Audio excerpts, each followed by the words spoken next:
ദിനംപ്രതി dialysis undergo ചെയ്യുന്ന പേഷ്യൻസിൽ Covid ഒരു പ്രത്യേക രീതിയിൽ പ്രതികരിക്കുന്നതായിട്ടും കോവിഡ് പോസിറ്റിവിറ്റി അവർ സ്ഥിരമായി പോസിറ്റീവായി നിലനിൽക്കുന്നതായും ഇങ്ങനെ പലവിധ കൺഫ്യൂഷൻസ് ഉള്ളത്. അങ്ങനെയാണെങ്കിൽ പേഷ്യൻറ്റിനെ എങ്ങനെ കൈകാര്യം ചെയ്യണം, ഇവരുടെ ഇൻഫെക്ഷൻ കൺട്രോൾ പ്രാക്ടീസസ് ഏത് തരത്തിൽ വേണം, ഇവരിൽ മരണസാധ്യത കുറയ്ക്കാൻ നമ്മൾക്ക് എന്തെല്ലാം ചെയ്യാൻ കഴിയും, ഇതൊരു വളരെ വിശദമായി തന്നെ പഠിക്കേണ്ടതും അത് മാത്രമല്ല വളരെ ശ്രദ്ധയോടെ കൈകാര്യം ചെയ്യേണ്ടതുമായ ഒരു ഏരിയ ആണ്.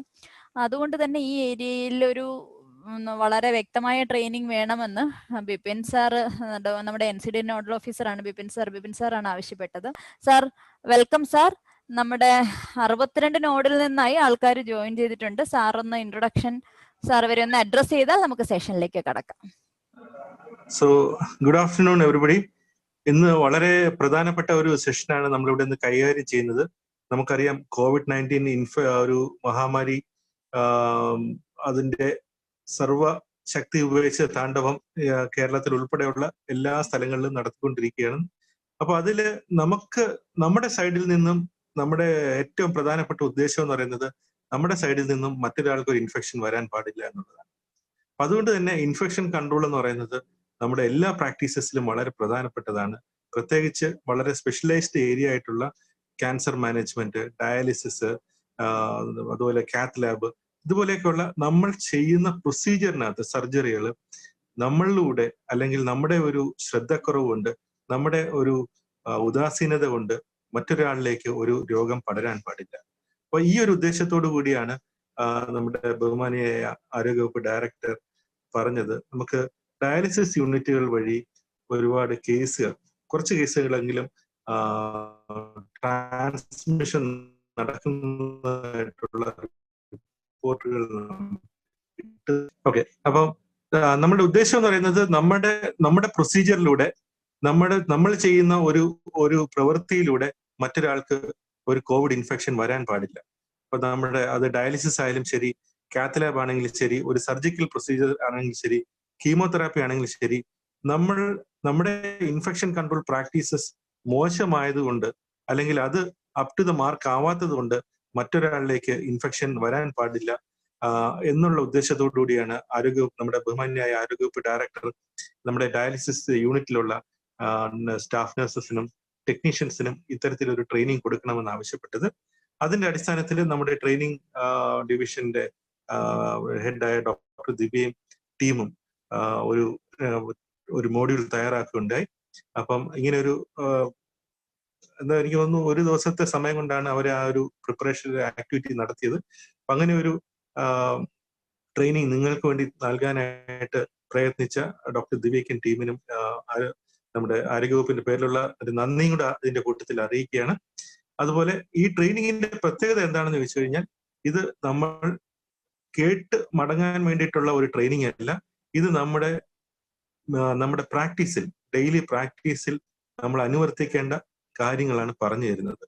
അത് ഈ കോവിഡ് കാലത്തേക്ക് മാത്രമല്ല, കോവിഡ് അനന്തരമായിട്ടുള്ള ഇനിയുള്ള നമ്മുടെ ലൈഫ് ടൈം പ്രാക്ടീസസിൽ നമ്മൾ ഇതിൽ പറഞ്ഞിരിക്കുന്ന കാര്യങ്ങളൊക്കെ തന്നെ നിഷ്കർഷിക്കേണ്ടതാണ്. അതുകൊണ്ട് തന്നെ ഈ ട്രെയിനിങ് വളരെ ശ്രദ്ധാപൂർവം എല്ലാവരും കേൾക്കുക.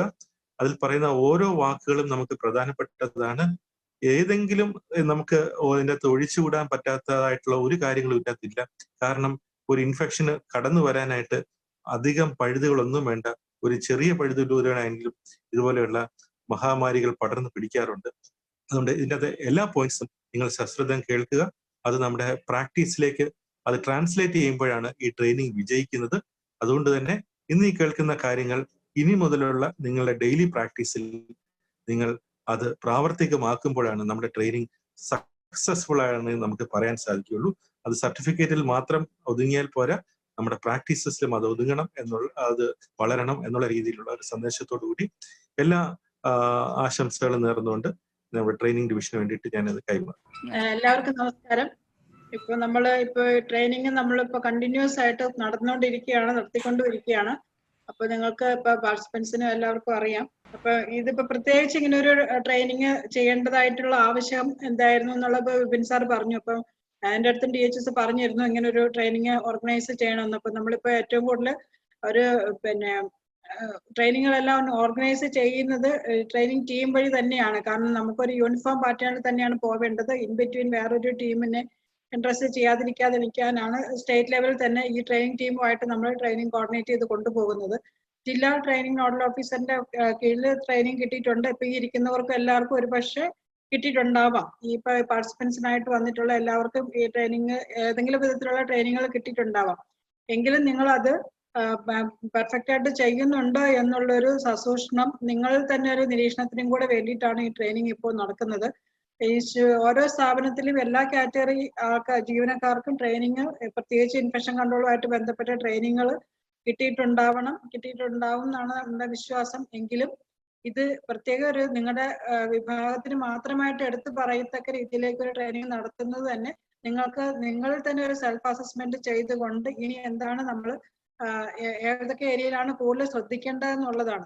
പ്രത്യേകിച്ച് ഈ ഡയാലിസിസ് യൂണിറ്റിൽ വർക്ക് ചെയ്യുന്നവരെല്ലാവരും അല്ലെങ്കിൽ തന്നെ ഈ രോഗികൾ വളരെ സെൻസിറ്റീവ് ആണ്. അവര് അവർ ഇമ്മ്യൂണിറ്റി ഒക്കെ കുറഞ്ഞ ആൾക്കാരുമായിട്ടാണ് വളരെ അവശതയിൽ വരുന്ന രോഗികൾ കൂടി നിങ്ങൾക്ക് ഉണ്ടാവാം.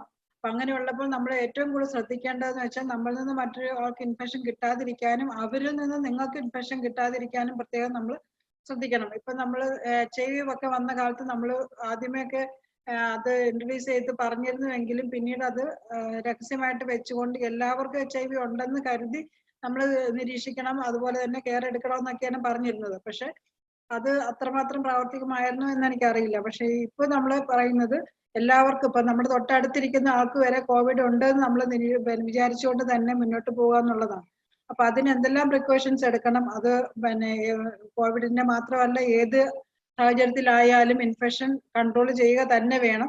അപ്പൊ എന്തെല്ലാം കാര്യങ്ങളാണ് നിങ്ങൾ ശ്രദ്ധിക്കേണ്ടതെന്നുള്ള ഊന്നൽ നൽകിയായിരിക്കും ഈ ട്രെയിനിങ് നടക്കുക. അപ്പൊ അതിന്റെ പ്രാധാന്യം ഇത് തന്നെയാണ്. നമ്മളിൽ നിന്ന് ഒരാൾക്ക് കിട്ടാൻ പാടില്ല, നമുക്ക് മറ്റൊരാളിൽ നിന്നും കിട്ടാൻ പാടില്ല. കാരണം ഇപ്പൊ ഹോസ്പിറ്റലിലൊക്കെ ഏറ്റവും കൂടുതൽ കണ്ടുവരുന്നത് നോൺ കോവിഡ് ഹോസ്പിറ്റലിലാണ് ഇൻഫെക്ഷൻ കൺട്രോൾ പരസ്പരം ഉണ്ടാകുന്നു എന്നുള്ളതാണ് മനസ്സിലാക്കാൻ കഴിഞ്ഞത്. ഇപ്പൊ കോവിഡ് ഹോസ്പിറ്റലാണെങ്കിൽ അവർ ഓൾമോസ്റ്റ് എല്ലാ പ്രിക്കോഷൻസും ഓൾറെഡി എടുത്തിട്ടുണ്ടാവും. നോൺ കോവിഡ് ഹോസ്പിറ്റലിൽ അവർ എക്സ്പെക്ട് ചെയ്യുന്നുണ്ടെങ്കിൽ പോലും എല്ലാവരും കോവിഡ് ആണെന്നുള്ളൊരു പ്രതീക്ഷയില്ല. അങ്ങനെ വരുന്നിടത്തുനിന്ന് കോവിഡ് ട്രാൻസ്ഫർ ചെയ്യാൻ സാധ്യതയുണ്ട്. അപ്പൊ പലർക്കും അസുഖം ഇല്ലാതിരുന്നിട്ടും ആശുപത്രി വിസിറ്റ് കൊണ്ട് തന്നെ കിട്ടിയ അനുഭവങ്ങളും നമുക്കുണ്ട്.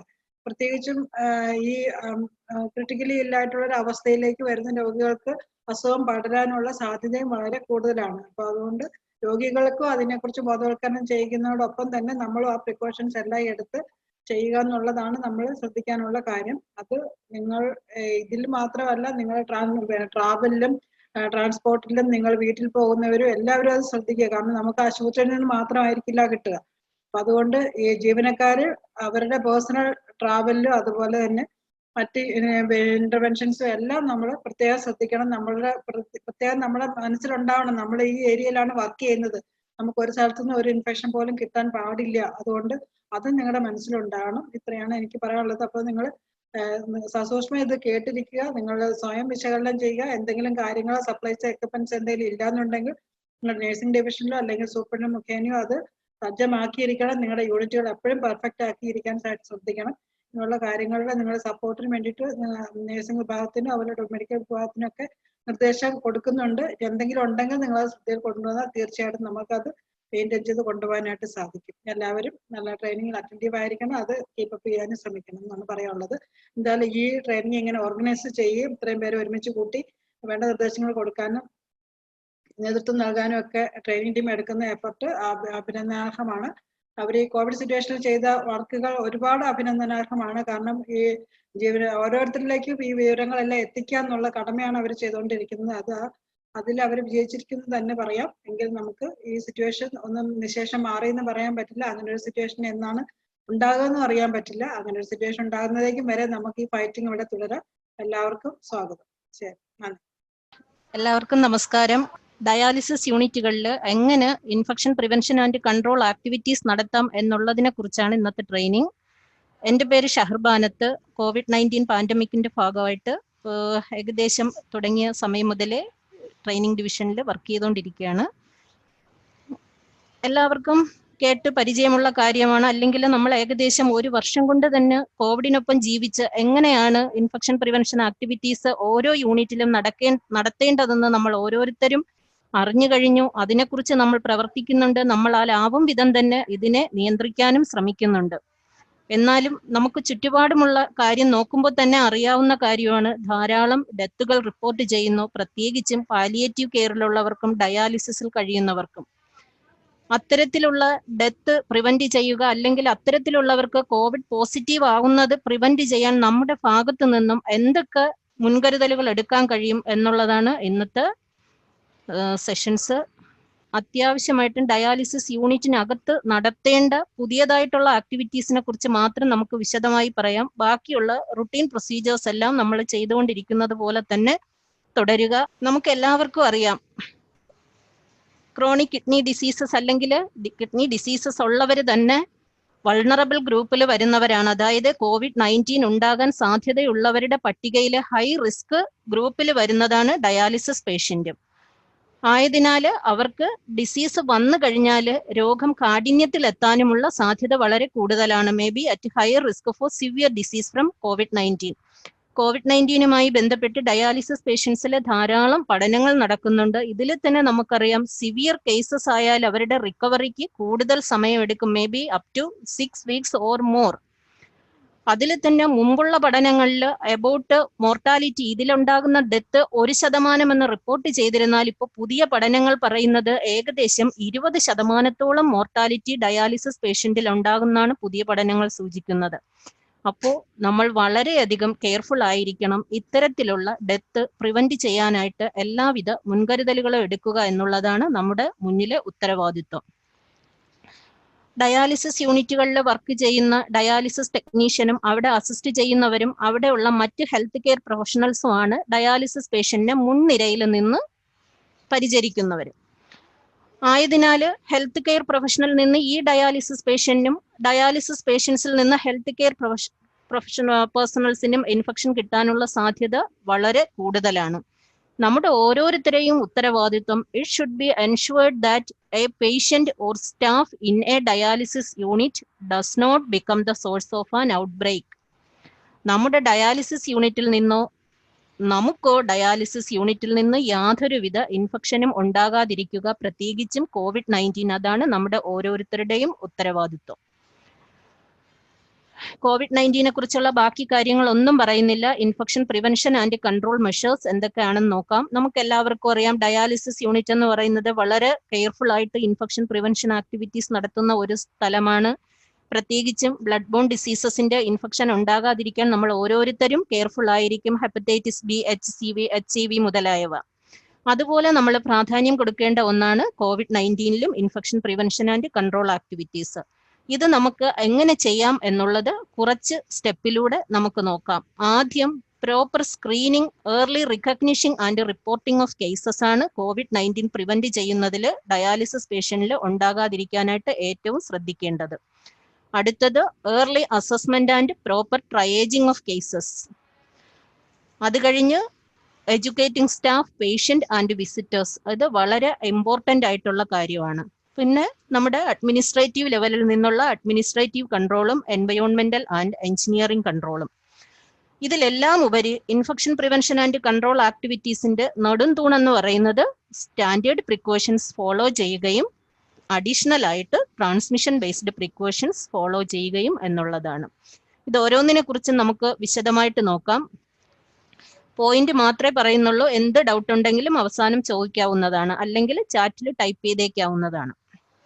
Screening and early recognition and റിപ്പോർട്ടിൽ നമുക്കറിയാം, സാധാരണ സ്ഥാപനങ്ങളിൽ വരുന്ന എല്ലാ പേഷ്യന്റിനെയും പ്രോപ്പറായിട്ട് ട്രയേജ് ചെയ്യുന്നുണ്ടെന്ന്. പക്ഷെ ഡയാലിസിസ് യൂണിറ്റിൽ വരുന്ന പേഷ്യന്റ് ട്രയേജിൽ കുറച്ച് കെയർഫുൾ ആയിരിക്കണം. നമ്മുടെ മുന്നിൽ വരുന്ന ഓരോ പേഷ്യന്റും ഇൻഫെക്റ്റഡ് ആണ് എന്നുള്ള നിലയിൽ തന്നെ നമ്മൾ കാണേണ്ടതുണ്ട്. Encourage health care workers to have a high level of clinical suspicion. Second, identify high-risk patient and segregate these patients during the incubation period to prevent a dialysis center cluster.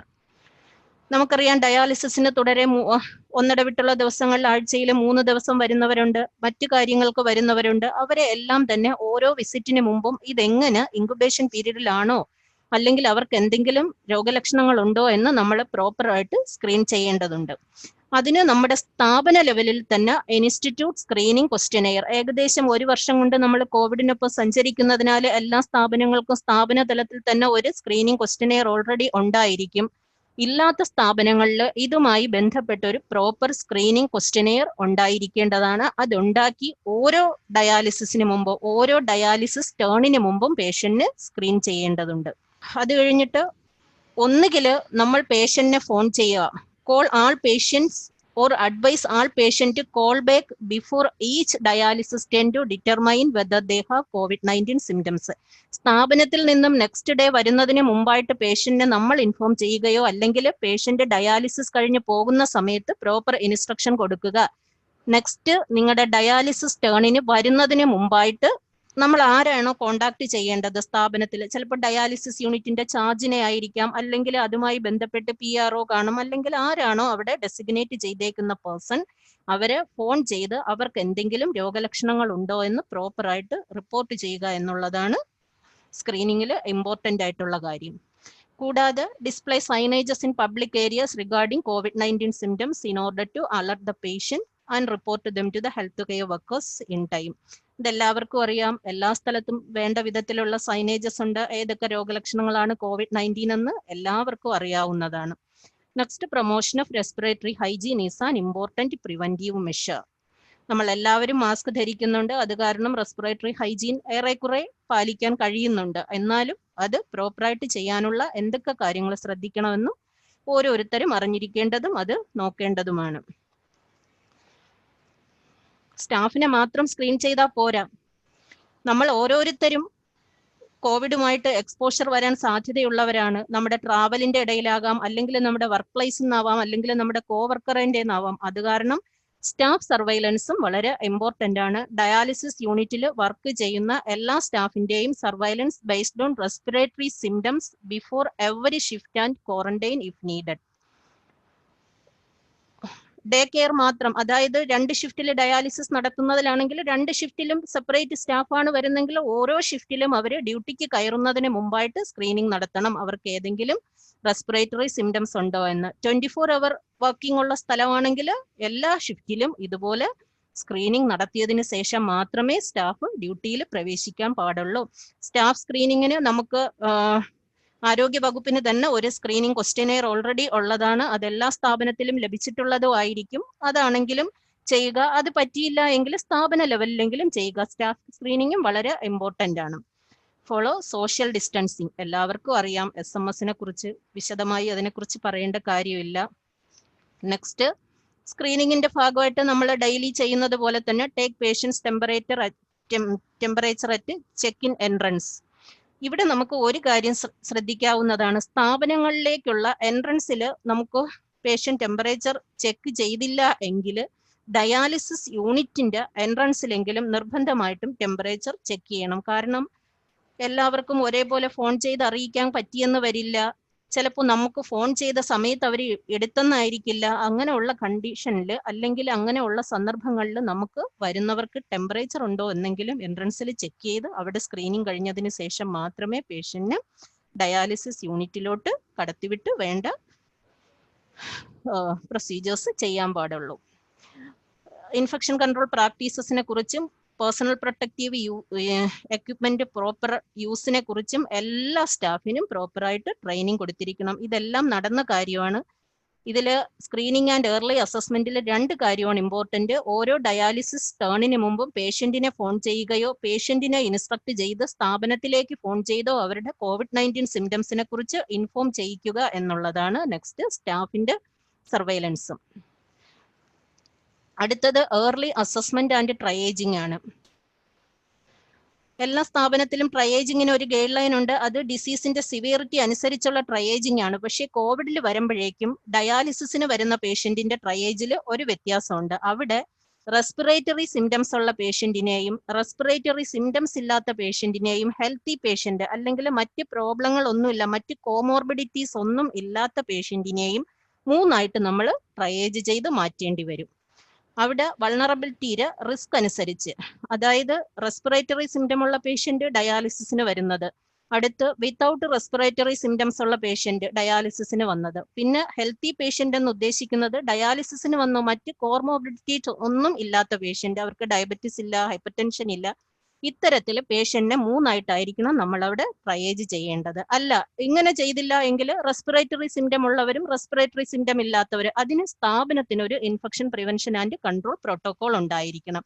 അത് പ്രകാരം triage ചെയ്താലും മതിയാവും. Establish a triage criteria for all dialysis patient according to respiratory symptom. അത് സ്ഥാപനത്തിൽ തന്നെ ഉണ്ടാക്കാവുന്നതാണ്.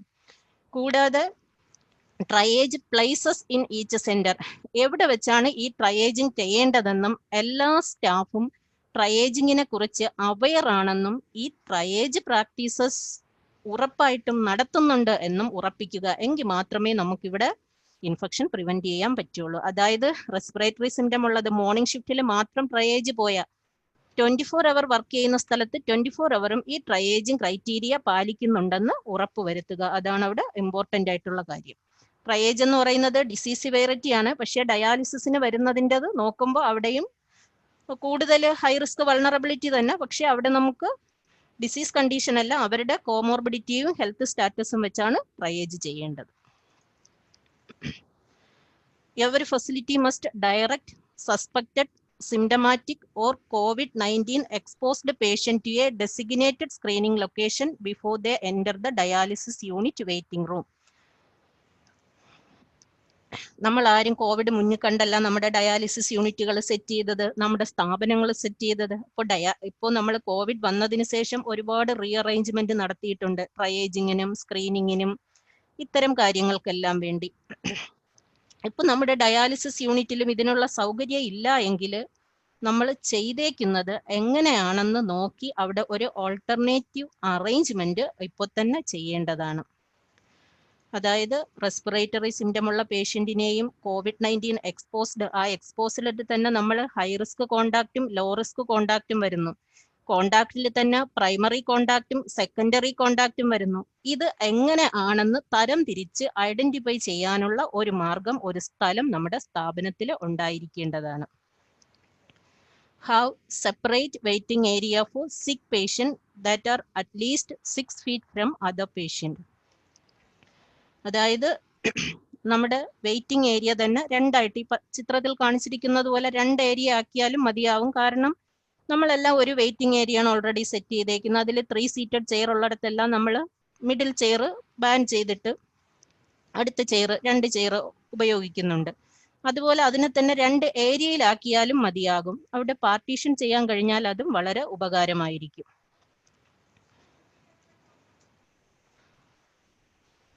കൂടെ നമ്മൾ risk identify ചെയ്തു.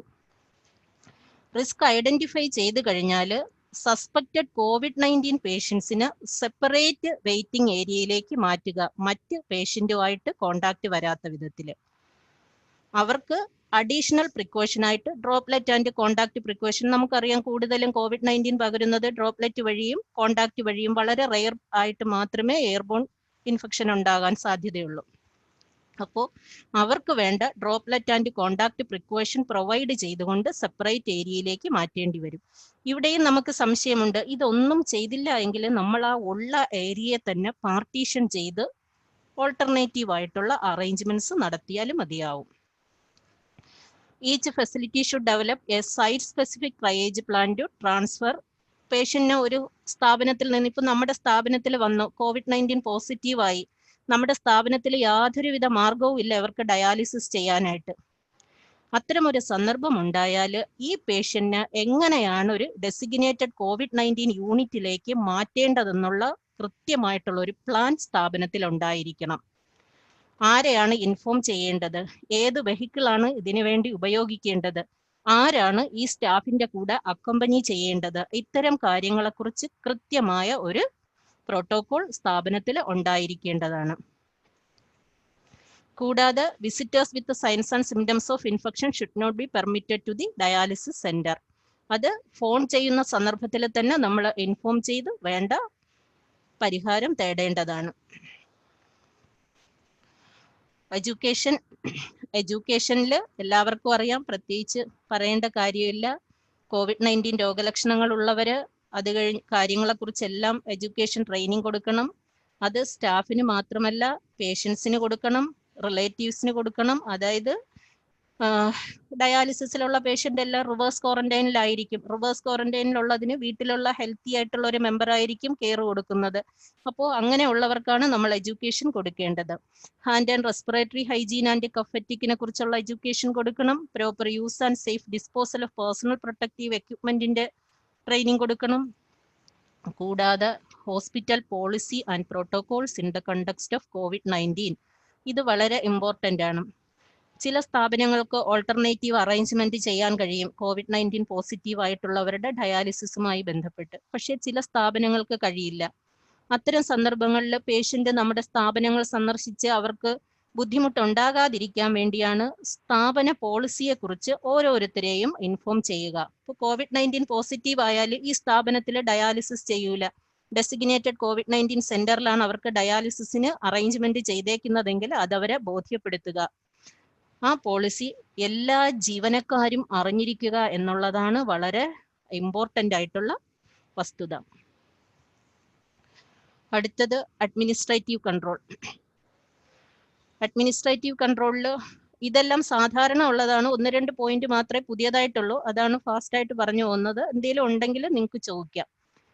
അഡ്മിനിസ്ട്രേറ്റീവ് കൺട്രോളിൽ നമുക്ക് എല്ലാവർക്കും അറിയാം, അതിന്റെ ഭാഗമായിട്ട് സ്ഥാപനത്തിൽ അല്ലെങ്കിൽ ഈ ഡയാലിസിസ് യൂണിറ്റിൽ വർക്ക് ചെയ്യുന്ന ഓരോ ജീവനക്കാരുടെയും നെയിം, ഡെസിഗ്നേഷൻ, ബാക്കിയുള്ള ഡീറ്റെയിൽ എല്ലാം ഉണ്ടായിരിക്കേണ്ട ഒരു രജിസ്റ്റർ ഉണ്ടായിരിക്കണം. അവരുടെ കോണ്ടാക്ട് ഡീറ്റെയിൽസ് ഉണ്ടായിരിക്കണം. അതുകൂടാതെ തന്നെ identify and categorise required human resource into various categories. അതായത് COVID-19 എന്ന് പറയുന്ന രോഗം നമുക്കും വരാം, ജീവനക്കാർക്കും വരാം. അത്തരം സന്ദർഭത്തിൽ നമുക്ക് അവിടെ ഒരു ബാക്കപ്പ് സംവിധാനവും മെയിൻറ്റെയിൻ ചെയ്യേണ്ടതുണ്ട്, അല്ലേ? ഈ ബാക്കപ്പ് സംവിധാനത്തിന് വേണ്ടി create backup list and cross train staff so that position can be filled if health care workers become സിക്ക്. ഡയാലിസിസിന്റെ കാര്യത്തില്, കാത്ത് ലാബിന്റെ കാര്യത്തിലെല്ലാം ഇത് വളരെ ഇമ്പോർട്ടൻ്റ് ആണ്. ഡയാലിസിസ് യൂണിറ്റിൽ ട്രെയിനിങ് കഴിഞ്ഞ അല്ലെങ്കിൽ ട്രെയിനിങ്ങിന് അല്ലെങ്കിൽ അതുമായി താല്പര്യമുള്ള ഒരു കൂട്ടം ജീവനക്കാരുടെ ബാക്കപ്പ് ലിസ്റ്റ് തയ്യാറാക്കുകയും അവരെ സമയാനുസൃതമായിട്ട് പ്രോപ്പറായിട്ടുള്ള ട്രെയിനിങ് കൊടുത്ത് ഏത് സമയവും അവരെ ജോലിയിൽ കയറാനായിട്ട് റെഡിയാക്കി നിർത്തേണ്ടതുമാണ്. ഈ ബാക്കപ്പ് ട്രെയിനിങ് കൊടുക്കുമ്പോൾ നമുക്ക് ചില കാര്യങ്ങൾ ശ്രദ്ധിക്കാൻ പറ്റും. ചില ജീവനക്കാരെ COVID-19 എക്സ്പോഷർ ആകാതെ പ്രൊട്ടക്ട് ചെയ്യുന്ന ചില ജീവനക്കാർ കാണും, അല്ലേ? നമുക്കറിയാം, ഫീഡിങ് മദേഴ്സ്, ഒരു വയസ്സിന് താഴെ പ്രായമുള്ള കുഞ്ഞുങ്ങളുടെ അമ്മമാര്, പ്രഗ്നന്റ് മദേഴ്സ്, മറ്റേതെങ്കിലും അസുഖമുള്ളവര്, ഇവരെല്ലാം കോവിഡ് ഡ്യൂട്ടിക്ക് എടുക്കാറില്ല. അപ്പൊ നമുക്ക് ബാക്കപ്പിന് വേണ്ടി ഇത്തരം ജീവനക്കാരെ പ്രയോജനപ്പെടുത്തിയാലും നമ്മുടെ സ്ഥലത്ത് യാതൊരുവിധ പ്രശ്നവും ഇല്ലാതെ കഴിഞ്ഞു പോകാൻ കഴിയും. അതെല്ലാം സ്ഥാപനതല പോളിസിയാണ്, ബാക്കപ്പ് ലിസ്റ്റ് എങ്ങനെ റെഡിയാക്കി വെക്കുക എന്നുള്ളത്. അത് ഇൻഫെക്ഷൻ പ്രിവെൻഷൻ ആൻഡ് കൺട്രോൾ ആക്ടിവിറ്റീസിൽ വളരെ ഇമ്പോർട്ടൻ്റ് ആണ്. കാരണം നേരത്തെ സ്റ്റാഫ് സർവൈലൻസിൽ പറഞ്ഞു കഴിഞ്ഞു, സ്ക്രീനിങ് കഴിഞ്ഞിട്ടാണ് സ്റ്റാഫിനെ ഷിഫ്റ്റിലേക്ക് എടുക്കുന്നത്. സ്ക്രീനിങ് സമയത്ത് സ്റ്റാഫിന് COVID-19 സിംറ്റംസ് ഉള്ളതായിട്ട് തോന്നി, അല്ലെങ്കിൽ അവരൊരു ഹൈ റിസ്ക് പ്രൈമറി കോണ്ടാക്ട് ആണ്, അപ്പോൾ നമുക്ക് ഡ്യൂട്ടിയിൽ പ്രവേശിപ്പിക്കാൻ കഴിയില്ല. കാരണം ഡയാലിസിസ് പേഷ്യന്റ് വൾണറബിൾ ഗ്രൂപ്പാണ്. അപ്പോൾ നമുക്കൊരു ബാക്കപ്പ് ലിസ്റ്റിലുള്ള സ്റ്റാഫിന് ആവശ്യമുണ്ട്. അതനുസരിച്ചായിരിക്കണം അവിടുത്തെ ഡ്യൂട്ടി റോസ്റ്ററും മെയിൻറ്റെയിൻ ചെയ്യേണ്ടത്. അത് അഡ്മിനിസ്ട്രേറ്റീവ് കൺട്രോളിലാണ് വരുന്നത്. അവിടുന്ന് തന്നെ ഒരു ബാക്കപ്പ് ലിസ്റ്റിലുള്ള സ്റ്റാഫും 24 hours അറ്റൻഡ് ചെയ്യാനായിട്ട് റെഡിയായി ഇരിക്കേണ്ടതാണ്. Establishment of sustainable infection prevention and control activities. അതുപോലെ ഇൻഫ്രാസ്ട്രക്ചറിന് പ്രോപ്പർ ആയിട്ടുള്ള ഒരു പ്ലാനും ഉണ്ടായിരിക്കണം. പേഷ്യന്റ് കെയർ ഗിവേഴ്സിന്റെ എഡ്യൂക്കേഷനും, അതെല്ലാം അഡ്മിനിസ്ട്രേറ്റീവ് കൺട്രോളിൽ നിന്ന് ചെയ്യേണ്ട കാര്യങ്ങളാണ്. ചെയ്യേണ്ടത് എന്തൊക്കെയാണെന്ന് മുമ്പേ പറഞ്ഞു, പക്ഷെ ഇതെല്ലാം അഡ്മിനിസ്ട്രേറ്റീവ് ലെവലിൽ ചെയ്തു തരേണ്ട കാര്യങ്ങളാണ്. തുടക്കത്തിൽ പറഞ്ഞു കഴിഞ്ഞു പേഷ്യന്റിനെ ഫോൺ ചെയ്ത് വിവരം അറിയിക്കുന്ന കാര്യം. അപ്പൊ നമുക്ക് സംശയം ഉണ്ടായി ഇതെങ്ങനെ ചെയ്യുമെന്ന്. അതിന് സ്ഥാപനത്തിൽ തന്നെ ഒരു പ്രോപ്പർ കമ്മ്യൂണിക്കേഷൻ സിസ്റ്റം ഉണ്ടായിരിക്കണം. ജീവനക്കാരെ എങ്ങനെ അറിയിക്കാം, പേഷ്യൻസിനെ എങ്ങനെ അറിയിക്കാം, ഫാമിലി മെമ്പേഴ്സിനെ എങ്ങനെ അറിയിക്കാം, കൂടാതെ നമുക്ക് റെഫർ ചെയ്യേണ്ടി വരുന്ന സന്ദർഭത്തിൽ റെഫർ ചെയ്യുന്ന സെന്ററിൽ എങ്ങനെ ഇൻഫർമേഷൻ കൊടുക്കാം, ഇതിനെല്ലാം കമ്മ്യൂണിക്കേഷൻ സിസ്റ്റം എങ്ങനെയാണ് വർക്ക് ചെയ്യേണ്ടതെന്നുള്ള പോളിസി സെറ്റ് ചെയ്ത് വെക്കേണ്ടതാണ്. കൂടാതെ make a system how to collect this information from the treating group and patient care areas. ഇതിന് സ്റ്റാഫിനെ ഡെസിഗ്നേറ്റ് ചെയ്തിട്ടുണ്ടെങ്കിൽ അങ്ങനെ അല്ല, നമ്മുടെ യൂണിറ്റിലാണ്, ഡയാലിസിസ് യൂണിറ്റിലാണ് ഒരു സ്റ്റാഫിനെ ഡെസിഗ്നേറ്റ് ചെയ്തേക്കുന്നത്. അത് ആരാണെന്ന് പ്രോപ്പറായിട്ട് ഡെസിഗ്നേറ്റ് ചെയ്യണം. അല്ല എങ്കിൽ നമ്മുടെ സ്ക്രീനിങ് സമയത്ത് ഞാൻ വിട്ടുപോയി ഇങ്ങനെയുള്ള കൺഫ്യൂഷൻസ് ഉണ്ടാകാൻ സാധ്യതയുണ്ട്. പ്രോപ്പർ ഡെസിഗ്നേറ്റഡ് സ്റ്റാഫ് തന്നെ അതിന് ഉണ്ടായിരിക്കണം. എൻവയോൺമെന്റൽ ആൻഡ് എഞ്ചിനീയറിംഗ് കൺട്രോൾ എല്ലാവർക്കും അറിയാവുന്ന കാര്യമാണ്. Plan how to ensure continuous power supply, അല്ലെങ്കിൽ പവർ സപ്ലൈ നഷ്ടമായാൽ ഓൾട്ടർനേറ്റീവ് സോഴ്സ് എങ്ങനെ മെയിൻറ്റെയിൻ ചെയ്യാം, ഓക്സിജൻ സപ്ലൈ എങ്ങനെ പ്രോപ്പറായിട്ട് കണ്ടിന്യൂസ് മെയിൻറ്റെയിൻ ചെയ്യാം, ensure working status of equipment.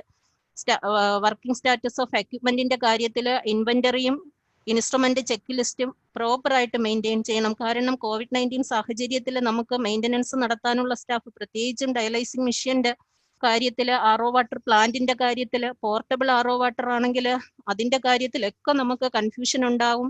COVID-19 അവരിലുള്ളവർക്കും വന്നു കഴിഞ്ഞാൽ നമുക്ക് പ്രോപ്പറായിട്ട് മെയിൻറ്റെയിൻ ചെയ്ത് കിട്ടില്ല. അത് കാരണം വർക്കിംഗ് സ്റ്റാറ്റസ് 3 ഷിഫ്റ്റിലും ചെക്ക് ലിസ്റ്റ് കൊണ്ട് തന്നെ മെയിൻറ്റെയിൻ ചെയ്യുക. എങ്കിൽ മാത്രമേ എപ്പോഴാണ് എക്യുപ്മെന്റ് വർക്ക് ചെയ്യാത്തതെന്ന് പ്രോപ്പറായിട്ട് അറിയാൻ കഴിയൂ. അതുകൂടാതെ തന്നെ ഡെയിലി ഇൻവെന്ററി ചെക്കിങ്ങും പ്രോപ്പറായിട്ട് നടത്തിക്കൊണ്ടു പോവുക. Identify the equipments and other maintenance problem and prioritize them according to the order of maintenance. നമുക്കറിയാം നമ്മളെ ഡയാലിസിസ് യൂണിറ്റിലെ ഏറ്റവും ഇമ്പോർട്ടൻ്റ് ആയിട്ടുള്ള എക്യുപ്മെന്റ് ഏതാണ്, അതനുസരിച്ച് തന്നെ നമുക്ക് മെയിൻ്റനൻസിനും നമ്മൾ റിപ്പോർട്ട് ചെയ്യണം. Plan of corrective and preventive maintenance. Dialysis unit can be divided into zones for efficient patient management and infection control. നമുക്കറിയാം ഡയാലിസിസ് യൂണിറ്റിന്റെ സോണുകളായിട്ട് എൻട്രൻസ് കാണും, അതായത് നമ്മുടെ എൻട്രി പോയിന്റ്, അത് കഴിഞ്ഞ് പേഷ്യന്റ് വെയിറ്റിംഗ് ഏരിയ കാണും, ഫുഡ് കഴിക്കാനുള്ള സ്ഥലം കാണും, ഇന്നർ റൂം ആയിരിക്കും നമ്മുടെ ഡയാലിസിസ് യൂണിറ്റ്. അത് കളർ കോഡ് അനുസരിച്ച് വേണമെങ്കിലും നമുക്ക് ചെയ്യാം, അല്ല ലേബല് സൈനേജസ് വെച്ച് വേണമെങ്കിലും ചെയ്യാം. Patient waiting area, protective area എന്ന് നമ്മുടെ ഡയാലിസിസ് യൂണിറ്റിന് ഇത്തരത്തിൽ നമുക്ക് സോൺ തിരിച്ച് കറക്റ്റായിട്ട് ഫ്ലോർ പ്ലാനും ഫ്രണ്ടിൽ പ്രദർശിപ്പിച്ചിരിക്കണം, ഓരോരുത്തർക്കും മനസ്സിലാകുന്ന വിധത്തിൽ. അതുപോലെ housekeeping and infection control സ്റ്റാഫിന് ഒരു പ്രോപ്പറായിട്ട് അവിടെ ക്ലീൻ ചെയ്യിപ്പിക്കണം എന്നുള്ളതിനെ കുറിച്ച് ഒരു ഉത്തരവാദിത്വം ഉണ്ടായിരിക്കണം. അവരാണ് അതിന്റെ ചാർജ് നോക്കേണ്ടത്. യൂണിറ്റ് ചാർജ് നോക്കുന്നതിന് പുറമെ ഇൻഫെക്ഷൻ കൺട്രോൾ ചാർജും അല്ലെങ്കിൽ ഹൗസ് കീപ്പിംഗ് ഹെഡും പ്രോപ്പറായിട്ട് ഈ റൂട്ടുകളെല്ലാം ഡിസിൻഫെക്ട് ചെയ്തിട്ടുണ്ട്, എക്യുപ്മെന്റ് എല്ലാം ഡിസിൻഫെക്ട് ചെയ്തിട്ടുണ്ടെന്ന് ചെക്ക് ചെയ്യുക. അതിനുവേണ്ടി അവിടെ ഒരു ഹൗസ് കീപ്പിംഗ് രജിസ്റ്ററും എക്യുപ്മെന്റ് ക്ലീനിങ് രജിസ്റ്ററും അല്ലെങ്കിൽ സ്റ്റെറിലൈസേഷൻ രജിസ്റ്ററും മെയിൻറ്റെയിൻ ചെയ്യുകയും അത് ഇൻഫെക്ഷൻ കൺട്രോൾ ടീം അല്ലെങ്കിൽ ഹൗസ് കീപ്പിംഗ് ഹെഡ് വിസിറ്റ് ചെയ്ത് അത് കൗണ്ടർ സൈസ് ചെയ്തു എന്ന് എൻഷുവർ ചെയ്യുകയും ചെയ്യുക. എങ്കിൽ മാത്രമേ നമുക്ക് ഈ COVID-19 സാഹചര്യത്തിൽ ഇൻഫെക്ഷൻ പ്രിവെൻഷൻ സാധ്യമാവൂ. നമുക്ക് വേണ്ടത് ഇൻഫെക്ഷൻ കൺട്രോൾ അല്ല, ഇൻഫെക്ഷൻ പ്രിവെൻഷൻ ആണ്. 1% ഉണ്ടായിരുന്ന ഡയാലിസിസ് പേഷ്യന്റ് ഡെത്തിൽ നിന്ന് ഇപ്പോൾ ചില സ്ഥാപനങ്ങളിൽ അത് 20% എത്തി നിൽക്കുകയാണ്. നമുക്ക് വേണ്ടത് അതല്ല, അത് കുറയ്ക്കുക. അതിനുവേണ്ടി ഇത്തരം കാര്യങ്ങൾ മുന്നിട്ടിറങ്ങി ചെയ്ത് മാത്രമേ നമുക്കത് മാറ്റാൻ കഴിയൂ. ഇനിയാണ് നമ്മുടെ ഇമ്പോർട്ടൻ്റ് ആയിട്ടുള്ള കാര്യം. നേരത്തെ ബേസിക് ആയിട്ട് നമ്മൾ ചെയ്യുന്നത് പറഞ്ഞു, ഇനി നമ്മുടെ സ്റ്റാൻഡേർഡ് പ്രിക്കോഷൻ. ഇതിനെക്കുറിച്ച് ഡയാലിസിസ് യൂണിറ്റിൽ വർക്ക് ചെയ്യുന്നവർക്ക് എല്ലാവർക്കും വിശദമായിട്ട് അറിയായിരിക്കും, കൂടുതൽ പറയേണ്ട കാര്യമില്ല. യൂണിവേഴ്സൽ പ്രിക്കോഷനും സ്റ്റാൻഡേർഡ് പ്രിക്കോഷനും. യൂണിവേഴ്സൽ പ്രിക്കോഷനിൽ നമ്മൾ എന്തോന്നാണ് ചെയ്തുകൊണ്ടിരുന്ന, ബ്ലഡ് ബോൺ ഡിസീസുമായിട്ട് കോണ്ടാക്ട് വരുമ്പോൾ അത് പ്രിവെന്റ് ചെയ്യാനായിട്ടുള്ള പ്രോപ്പർ മെഷേഴ്സ് എടുക്കുക എന്നുള്ളതാണ് യൂണിവേഴ്സൽ പ്രിക്കോഷനിൽ. 85-88 കാലഘട്ടങ്ങളിൽ യൂണിവേഴ്സൽ പ്രിക്കോഷൻസ് നിലവിൽ വന്നു, പ്രത്യേകിച്ചും HIV ഇൻഫെക്ഷന്റെ വരവോടുകൂടി. വീണ്ടും കേസുകൾ റിപ്പോർട്ട് ചെയ്തു. ആ സമയത്തിൽ CDC ഇൻട്രൊഡ്യൂസ് ചെയ്തതാണ് 1987 ബോഡി സബ്സ്റ്റൻസ് ഐസൊലേഷൻ. വീണ്ടും കേസുകൾ റിപ്പോർട്ട് ചെയ്തപ്പോൾ 1996 മുതൽ നമ്മൾ സ്റ്റാൻഡേർഡ് പ്രിക്കോഷൻസ് പാലിച്ചു വരുന്നു. സ്റ്റാൻഡേർഡ് പ്രിക്കോഷനിൽ ഇമ്പോർട്ടൻ്റ് പോയിന്റ് അറിയാവുന്ന എന്താണ്, all personal, all time on all patient. നമ്മുടെ മുന്നിൽ വരുന്ന എല്ലാവരും ഏതെങ്കിലും വിധത്തിലുള്ള ഇൻഫെക്ഷൻ ഉള്ളവരാണ്. അവർക്ക് ഇൻഫെക്ഷൻ അവർക്കും ഉണ്ടാകാൻ പാടില്ല, അവരിൽ നിന്ന് നമുക്കും ഉണ്ടാകാൻ പാടില്ല എന്നതോടുകൂടി എല്ലാവിധ പ്രിവെന്റീവ് മെഷേഴ്സും നമ്മൾ പാലിക്കുക എന്നുള്ളതാണ് സ്റ്റാൻഡേർഡ് പ്രിക്കോഷനിൽ പറയുന്നത്. ആ സ്റ്റാൻഡേർഡ് പ്രിക്കോഷൻ പാലിക്കാനുള്ളത് all patient admitted to the hospital regardless of their diagnosis and presumptive infection status. ഇവർക്ക് ഇൻഫെക്ഷൻ ഇല്ല, അതുകൊണ്ട് നമുക്ക് നോക്കാം. ഈ ഡയാലിസിസ് വന്ന പേഷ്യന്റ് HBsAg പോസിറ്റീവ് അല്ല, അതുകൊണ്ട് നമ്മൾ പേടിക്കണ്ട. പക്ഷെ അവർക്കും അത് വരാനുള്ള സാധ്യതയുണ്ട് എന്ന് മുന്നിൽ കണ്ടു തന്നെ നമ്മൾ ഓരോ പേഷ്യന്റിനെയും ട്രീറ്റ് ചെയ്യുക എന്നുള്ളത് വളരെ ഇമ്പോർട്ടൻ്റ് ആയിട്ടുള്ള കാര്യമാണ്. സ്റ്റാൻഡേർഡ് പ്രിക്കോഷന്റെ കമ്പോണൻസ് എന്ന് പറയുന്നത് first hand hygiene, second respiratory hygiene and cough ഫറ്റിക്, proper patient placement, personal protective എക്യുപ്മെന്റിന്റെ യൂസ്, എൻവയോൺമെന്റൽ cleaning and housekeeping, linen and laundry management, cleaning and disinfection, safe injection and infusion practices, disposal of hospital waste. ഈ കമ്പോണന്റിലെല്ലാം COVID-19 വന്ന സാഹചര്യത്തിലുണ്ടായ മാറ്റം മാത്രമേ താഴോട്ട് describe ചെയ്യുന്നുള്ളൂ. വിശദമായിട്ടുള്ള ഇൻഫെക്ഷൻ കൺട്രോൾ പ്രാക്ടീസസ് നമ്മുടെ സ്ഥാപനത്തിന്റെ സ്റ്റാൻഡേർഡ് ഓപ്പറേറ്റിംഗ് പ്രൊസീജിയർ അനുസരിച്ച് ചെയ്യുക. ഹാൻഡ് ഹൈജീൻ എല്ലാവർക്കും അറിയാം, 3 തരത്തിലുണ്ട്. ഒന്ന് social hand washing, second hygienic hand washing, മൂന്നാമത്തത് സർജിക്കൽ ഹാൻഡ് വാഷിംഗ്. അതില് പബ്ലിക് ചെയ്യുന്നതാണ് സോഷ്യൽ ഹാൻഡ് വാഷിംഗ്. നമ്മളും നമ്മുടേതായിട്ടുള്ള പേഴ്സണൽ കാര്യങ്ങളെല്ലാം ചെയ്യുമ്പോൾ, ആഹാരം കഴിക്കുന്നതിന് മുമ്പും ശേഷവും ഇങ്ങനെയുള്ള കാര്യങ്ങളിൽ ടോയ്ലറ്റിൽ പോയുന്നതിന് ശേഷം ചെയ്യുന്നത് social hand washing. Hygienic hand washing എന്ന് പറയുന്നത് ഓരോ ഹെൽത്ത് കെയർ പ്രൊഫഷണൽസും പ്രൊസീജിയർ ചെയ്യുന്നതിന് മുമ്പും പേഷ്യന്റ് കോണ്ടാക്ടിന് മുമ്പും ചെയ്യേണ്ടതാണ് hygienic hand washing. Surgical hand washing എല്ലാവർക്കും അറിയാം, സർജിക്കൽ പ്രൊസീജിയറുമായി ബന്ധപ്പെട്ട് ചെയ്യുന്നതാണ് സർജിക്കൽ ഹാൻഡ് വാഷിംഗ് അല്ലെങ്കിൽ സർജിക്കൽ സ്ക്രബിംഗ് എന്ന് പറയുന്നത്. 5 moments ഓഫ് ഹാൻഡ് ഹൈജീൻ എല്ലാവരും അറിഞ്ഞിരിക്കുക, അത് വളരെ കെയർഫുൾ ആയിട്ട് തന്നെ പാലിക്കുക. പ്രത്യേകിച്ചും ഡയാലിസിസ് യൂണിറ്റിൽ നമുക്ക് ബ്ലഡ് ബോൺ ഇൻഫെക്ഷൻ കിട്ടാനുള്ള സാധ്യതയും വളരെ കൂടുതലാണ്. First before touching patient, second before cleaning or aseptic procedure, after body fluid exposure, after touching patient, after touching patient surroundings. ഇത്തരം സന്ദർഭങ്ങളിലെല്ലാം ഹാൻഡ് ഹൈജീൻ പ്രോപ്പറായിട്ട് പാലിക്കണം. ഹാൻഡ് ഹൈജീന്റെ സ്റ്റെപ്പ് പറയുന്നില്ല, ഡീറ്റെയിൽ കാര്യങ്ങൾ മാത്രമേ പറയുന്നുള്ളൂ. ആൽക്കഹോൾ ബേസ്ഡ് ഹാൻഡ് റബ്ബാണ് നമ്മൾ ഉപയോഗിക്കുന്നതെങ്കിൽ 20 to 30 സെക്കൻഡ് ആണ് യൂസ് ചെയ്യാനുള്ളത്. ഹൈജീനിക് ഹാൻഡ് വാഷിങ്ങിന് 1 minute ആണ് WHO നിർദ്ദേശപ്രകാരം ഹെൽത്ത് കെയർ പേഴ്സണൽസ് പാലിക്കേണ്ടത്, അതായത് 40 to 60 സെക്കൻഡ്. എല്ലാ ഹെൽത്ത് കെയർ പ്രൊഫഷണൽസും 5 moments ഓഫ് ഹാൻഡ് ഹൈജീൻ നിർബന്ധമായും പാലിക്കുക. ഹാൻഡ് ഹൈജീന്റെ സമയത്ത് 2 കാര്യങ്ങൾ ശ്രദ്ധിക്കാനുണ്ട്. നമുക്ക് ഫ്രീക്വൻലി ചില ഏരിയ മിസ് ചെയ്തു പോവും, ചില ഏരിയ മോസ്റ്റ് ഫ്രീക്വൻലി ആയിട്ട് മിസ് ചെയ്യും. ഈ പിക്ചർ ഒന്ന് ശ്രദ്ധിക്കുക. റെഡിൽ കാണിച്ചേക്കുന്നതാണ് കൂടുതൽ നമുക്ക് മിസ് ചെയ്തു പോകുന്നത്, ബ്ലൂവിൽ കാണിച്ചിരിക്കുന്നത് ഫ്രീക്വൻലി മിസ് ചെയ്യുന്നത് ഏരിയയാണ്. കൂടുതൽ മിസ് ചെയ്യുന്ന ഏരിയ തമ്പ്, പിന്നെ നെയിൽ ബഡ്സ്, ആർച്ച് ആയതിനാൽ കൈ കഴുകുന്ന സമയത്ത് ഓരോരുത്തരും ശ്രദ്ധിക്കുക, തമ്പ് കഴുകുന്ന സമയത്ത് ഈ ആർച്ച് ഉൾപ്പെടെ ടേൺ ചെയ്ത് മാത്രം കഴുകാൻ ശ്രദ്ധിക്കുക. ഇത്തരം കാര്യങ്ങൾ ഹാൻഡ് ഹൈജീനിൽ കെയർഫുൾ ആയി ശ്രദ്ധിക്കുക. ഹാൻഡ് ഹൈജീന്റെ സ്റ്റെപ്പ് WHO CDCതോ അല്ലെങ്കിൽ ഇൻസ്റ്റിറ്റ്യൂഷൻ പോളിസി അനുസരിച്ച് എല്ലാ സ്ഥലത്തും ഉണ്ടായിരിക്കുക, അത് കൃത്യമായും പാലിക്കുക. ഹാൻഡ് ഹൈജീൻ ഓഡിറ്റ് സ്ഥാപനത്തിൽ നിർബന്ധമായിട്ടും നടത്തുക. റെസ്പിറേറ്ററി ഹൈജീൻ എല്ലാവർക്കും അറിയാം. കഫ് ഫറ്റിക് എന്ന് പറയുന്നത് series of actions to take if you are coughing or sneezing which are designed to reduce the spread of respiratory illness.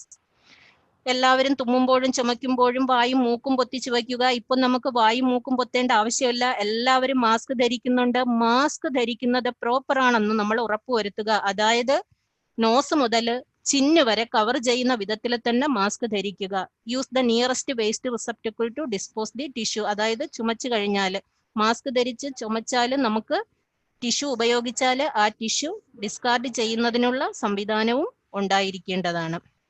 Perform hand hygiene with soap and water. Masking and separation of persons with respiratory symptoms, അതെല്ലാം നമ്മുടെ സ്ക്രീനിങ്ങിൽ ചെയ്യേണ്ടതാണ്. ഇവിടെ ഏറ്റവും കൂടുതൽ ശ്രദ്ധിക്കാനുള്ള കാര്യം hand hygiene വേണ്ട സംവിധാനം ഉള്ള സ്ഥലത്തെല്ലാം പ്രോപ്പർ സൊല്യൂഷൻ ഉണ്ടായിരിക്കുക, ടിഷ്യൂ പേപ്പർ ഉണ്ടായിരിക്കുക, അത് ഡിസ്കാർഡ് ചെയ്യാനുള്ള സംവിധാനവും ഉണ്ടായിരിക്കുക. കൂടാതെ visual alert and proper signages for respiratory hygiene and cough ഫറ്റിക്. പ്രത്യേകിച്ച് നമ്മുടെ വെയിറ്റിംഗ് ഏരിയയിലും ട്രയേജ് ഏരിയയിലും ഇത് നിർബന്ധമായും ഉണ്ടായിരിക്കണം. ഇൻസൈഡ് ഡയാലിസിസ് യൂണിറ്റിലും ഉണ്ടായിരിക്കണം. കാരണം കുറഞ്ഞത് 3-4 മണിക്കൂർ പേഷ്യന്റ് ഡയാലിസിസിന് കഴിയുന്ന സമയത്ത് ഇടയ്ക്ക് അവർക്ക് ചുമയ്ക്കുകയോ എന്തെങ്കിലും വേണ്ടി വന്നാലും മാസ്ക് ചുമച്ചു ടിഷ്യൂ കവർ ചെയ്ത് ചുമയ്ക്കുക, അത് ഡിസ്കാർഡ് ചെയ്യാനുള്ള സംവിധാനവും ഓരോ ബെഡ് സൈഡിലും ഉണ്ടായിരിക്കേണ്ടതാണ്. Follow droplet precaution. കൂടാതെ സോഷ്യൽ ഡിസ്റ്റൻസിങ്ങും പാലിക്കുക. സോഷ്യൽ ഡിസ്റ്റൻസിങ് എല്ലാവർക്കും അറിയാം, വ്യക്തികൾ തമ്മിലുള്ള അകലം 1 മീറ്റർ ഉണ്ടായിരിക്കുക എന്നുള്ളതാണ്. ഇപ്പോൾ അത് 2 മീറ്റർ ആണെങ്കിലും സാരമില്ല, വളരെ നല്ലത് എന്നുള്ള ഇതിലാണ് നമ്മുടെ പുതിയ കൺസെപ്റ്റ് വന്നിരിക്കുന്നത്. അത്തരത്തിൽ സീറ്റിംഗ് എല്ലാം അറേഞ്ച് ചെയ്യേണ്ടതാണ്. അടുത്ത് നമ്മുടെ ഇമ്പോർട്ടൻ്റ് ആയിട്ടുള്ള കാര്യമാണ് പ്രോപ്പർ പേഷ്യൻ്റ് പ്ലേസ്മെന്റ് എന്ന് പറയുന്നത്. പ്രത്യേകിച്ചും ഡയാലിസിസിന്റെ കാര്യത്തിൽ ഡയാലിസിസ് യൂണിറ്റിൽ designate each area in the dialysis unit as entry, exit, reception, triage area, waiting area, emergency area and special care zones. ഇത് ഡിവൈഡ് ചെയ്യണം. നമ്മുടെ സ്ഥാപനത്തിലൊന്നും നമുക്ക് അങ്ങനെ ചെയ്യാൻ കഴിഞ്ഞിട്ടില്ല എങ്കിൽ ഇനിയാണെങ്കിലും ഒരു ഓൾട്ടർനേറ്റ് അറേഞ്ച്മെന്റിൽ ഇത് ചെയ്താൽ മതിയായി. ഏതെങ്കിലും വിധത്തിൽ പാർട്ടീഷൻ ചെയ്തോ അല്ലെങ്കിൽ MD സ്പേസ് ഉണ്ടെങ്കിൽ ആ MD സ്പേസിനെ യൂസ്ഫുൾ ആക്കി എടുത്തോ ഇത്തരത്തിൽ ചെയ്തെങ്കിൽ മാത്രമേ നമുക്ക് COVID-19 പകരാതിരിക്കാൻ, ഡയാലിസിസ് പേഷ്യന്റിന് കിട്ടാതിരിക്കാൻ വേണ്ടി നമുക്ക് കഴിയൂ. പേഷ്യന്റ് ഫ്ലോ പ്ലാൻ ഉണ്ടായിരിക്കണം. എമർജൻസി വന്നാൽ അത് എങ്ങനെയാണെന്നുണ്ടായിരിക്കണം. അത് കഴിഞ്ഞിട്ട് floor plan and flow of patient in different scenario may be displayed in the patient entry zone. അതായത് വന്നു സ്ക്രീനിങ് സമയത്ത് കോവിഡ് പോസിറ്റീവായി, എങ്ങനെ ട്രാൻസ്ഫർ ചെയ്യണം. നമ്മളെ ഡയാലിസിസ് കിടന്ന പേഷ്യന്റ് സിക്കായി, അവർക്ക് വേണ്ട പ്രൈമറി കെയറുകളെല്ലാം കൊടുത്തു, മറ്റൊരു സ്ഥാപനത്തിലേക്ക് കൊണ്ടുപോകേണ്ടി വന്നു. അങ്ങനെ ഒരു സാഹചര്യം വന്നാൽ അതെങ്ങനെയാണ് കൊണ്ടുപോകേണ്ടത്, അവരുടെ ട്രാൻസ്പോർട്ടേഷൻ, ഇതിനെക്കുറിച്ചുള്ളതെല്ലാം പ്രോപ്പറായിട്ടുള്ള ഒരു ഫ്ലോർ പ്ലാനും റെഡിയാക്കിയിരിക്കണം. പേഷ്യന്റ് ഫ്ലോ എങ്ങനെ നടത്തണം എന്നുള്ളൊരു പ്ലാൻ ഉണ്ടായിരിക്കണം. കൂടാതെ suspected or positive COVID-19 patient should be properly wear disposable 3-layer surgical mask throughout the dialysis. അത് ഇമ്പോർട്ടൻ്റ് ആയിട്ടുള്ള കാര്യമാണ്. ചിലപ്പോൾ അവർ തുണി മാസ്ക് ആയിരിക്കും ധരിച്ചുകൊണ്ട് വരുന്നത്. തുണി മാസ്ക് ധരിച്ചുകൊണ്ട് വന്നാൽ നമ്മുടെ ഡയാലിസിസ് യൂണിറ്റിന് എൻട്രി ചെയ്യുന്നതിന് മുമ്പായിട്ട് നമ്മുടെ സ്ഥാപനത്തിൽ നിന്ന് അവർക്ക് 3-layer സർജിക്കൽ മാസ്ക് തന്നെ പ്രൊവൈഡ് ചെയ്യുക.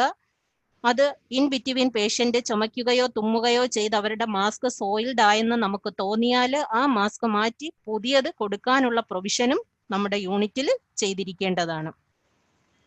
കൂടാതെ patient should wash hands with soap and water for at least 20 second. അതായത് നമ്മുടെ ബ്രേക്ക് ചെയിനിന്റെ ഭാഗമായിട്ട് സോഷ്യൽ ഹാൻഡ് വാഷിംഗ് ആണ് അവിടെ നടത്തുന്നത്. അതിന് അവർ 20 സെക്കൻഡ് കൈ കഴുകിയാൽ മതിയാകും. ഈ സോപ്പ് ആൻഡ് വാട്ടർ നമ്മുടെ ഡയാലിസിസ് യൂണിറ്റിൽ എൻട്രി ചെയ്യുന്നതിന് മുമ്പായിട്ട് ഉറപ്പായിട്ടും ഉണ്ടായിരിക്കണം. അതില്ല എങ്കിൽ 60% ആൽക്കഹോൾ ബേസ്ഡ് ഹാൻഡ് സാനിറ്റൈസർ എങ്കിലും പ്രൊവൈഡ് ചെയ്യേണ്ടതാണ്.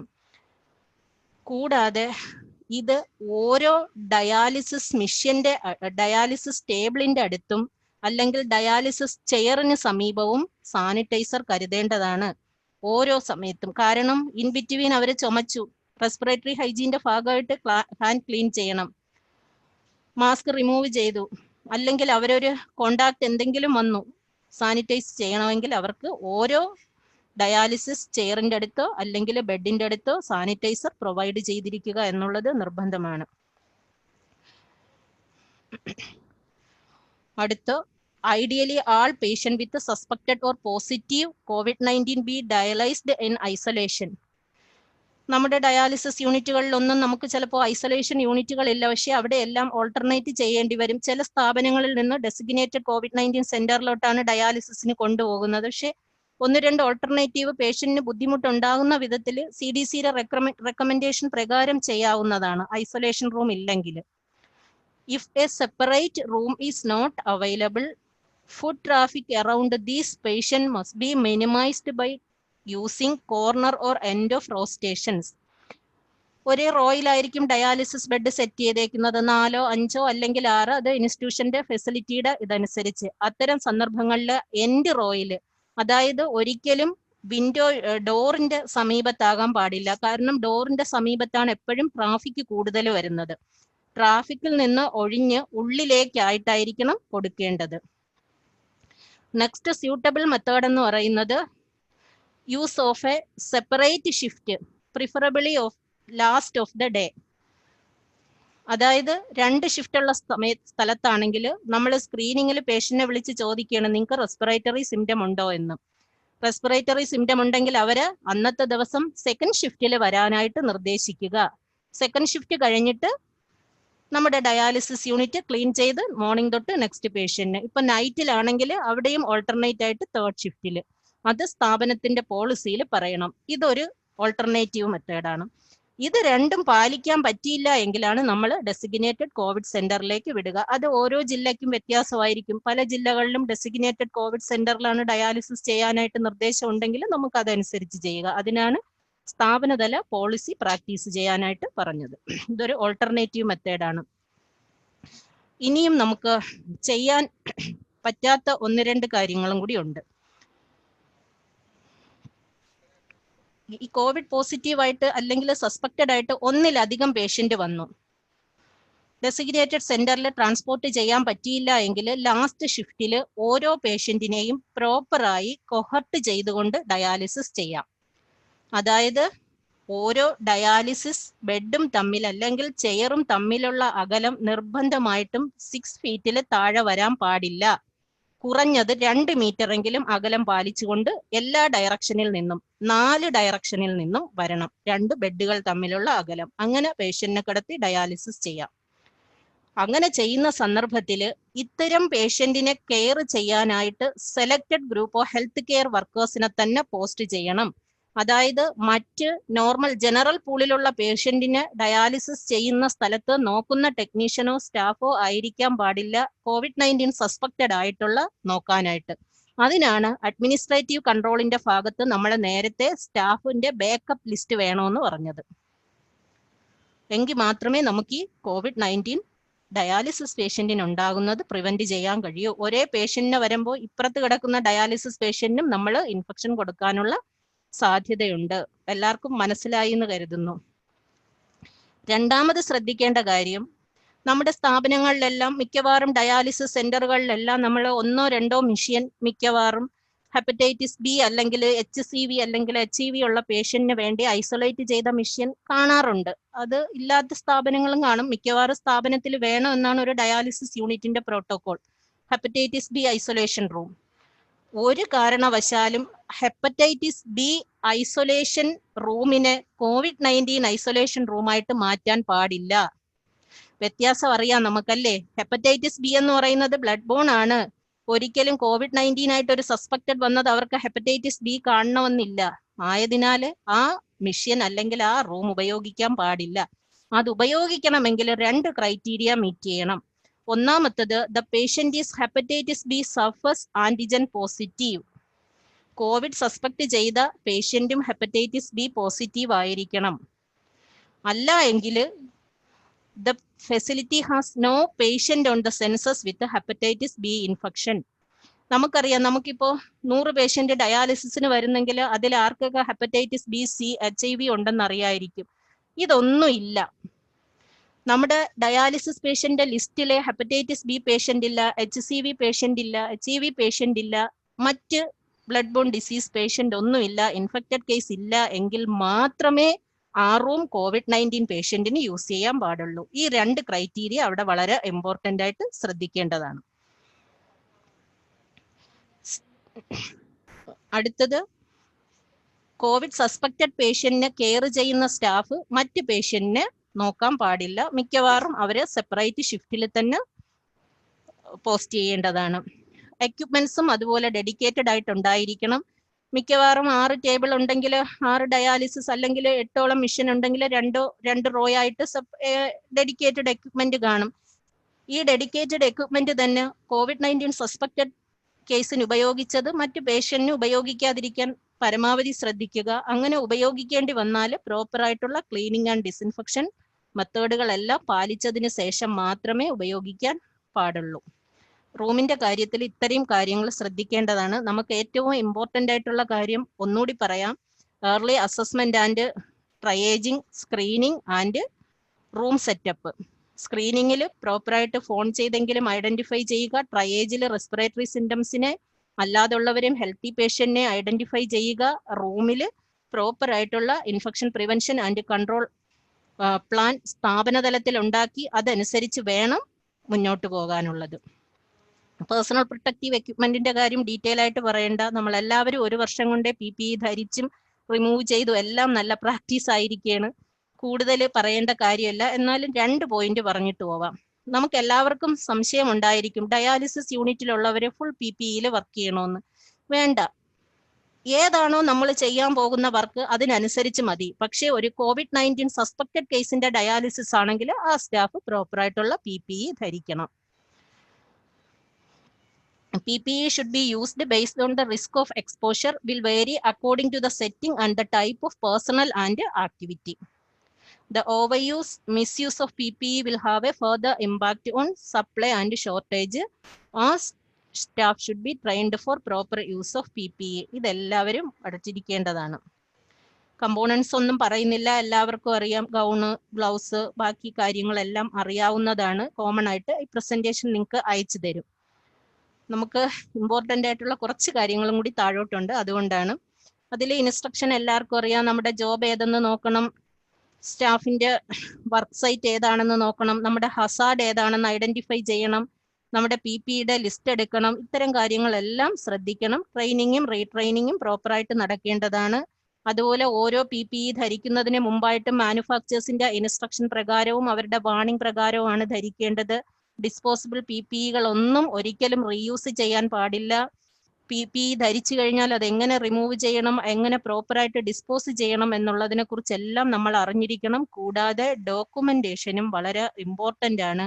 PPEയുടെ കാര്യത്തിൽ ഡോക്യുമെന്റേഷൻ ഈ സന്ദർഭത്തിൽ വളരെ ഇമ്പോർട്ടൻ്റ് ആണ്, അത് ചെയ്യുക. അതുപോലെ തന്നെ PPEയുടെ കാര്യത്തിലും ഒരു ഓഡിറ്റിംഗ് നടത്തുക.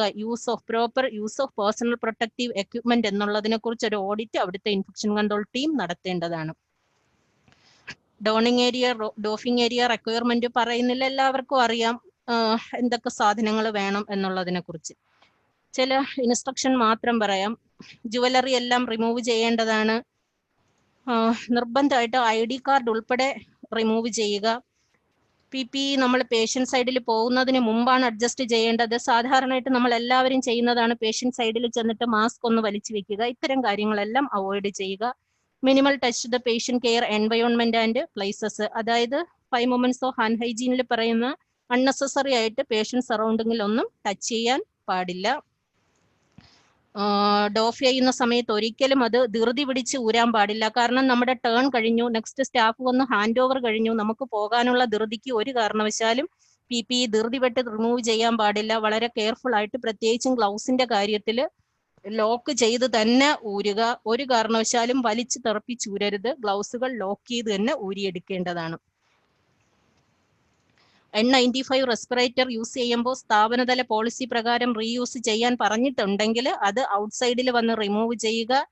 പുറത്ത്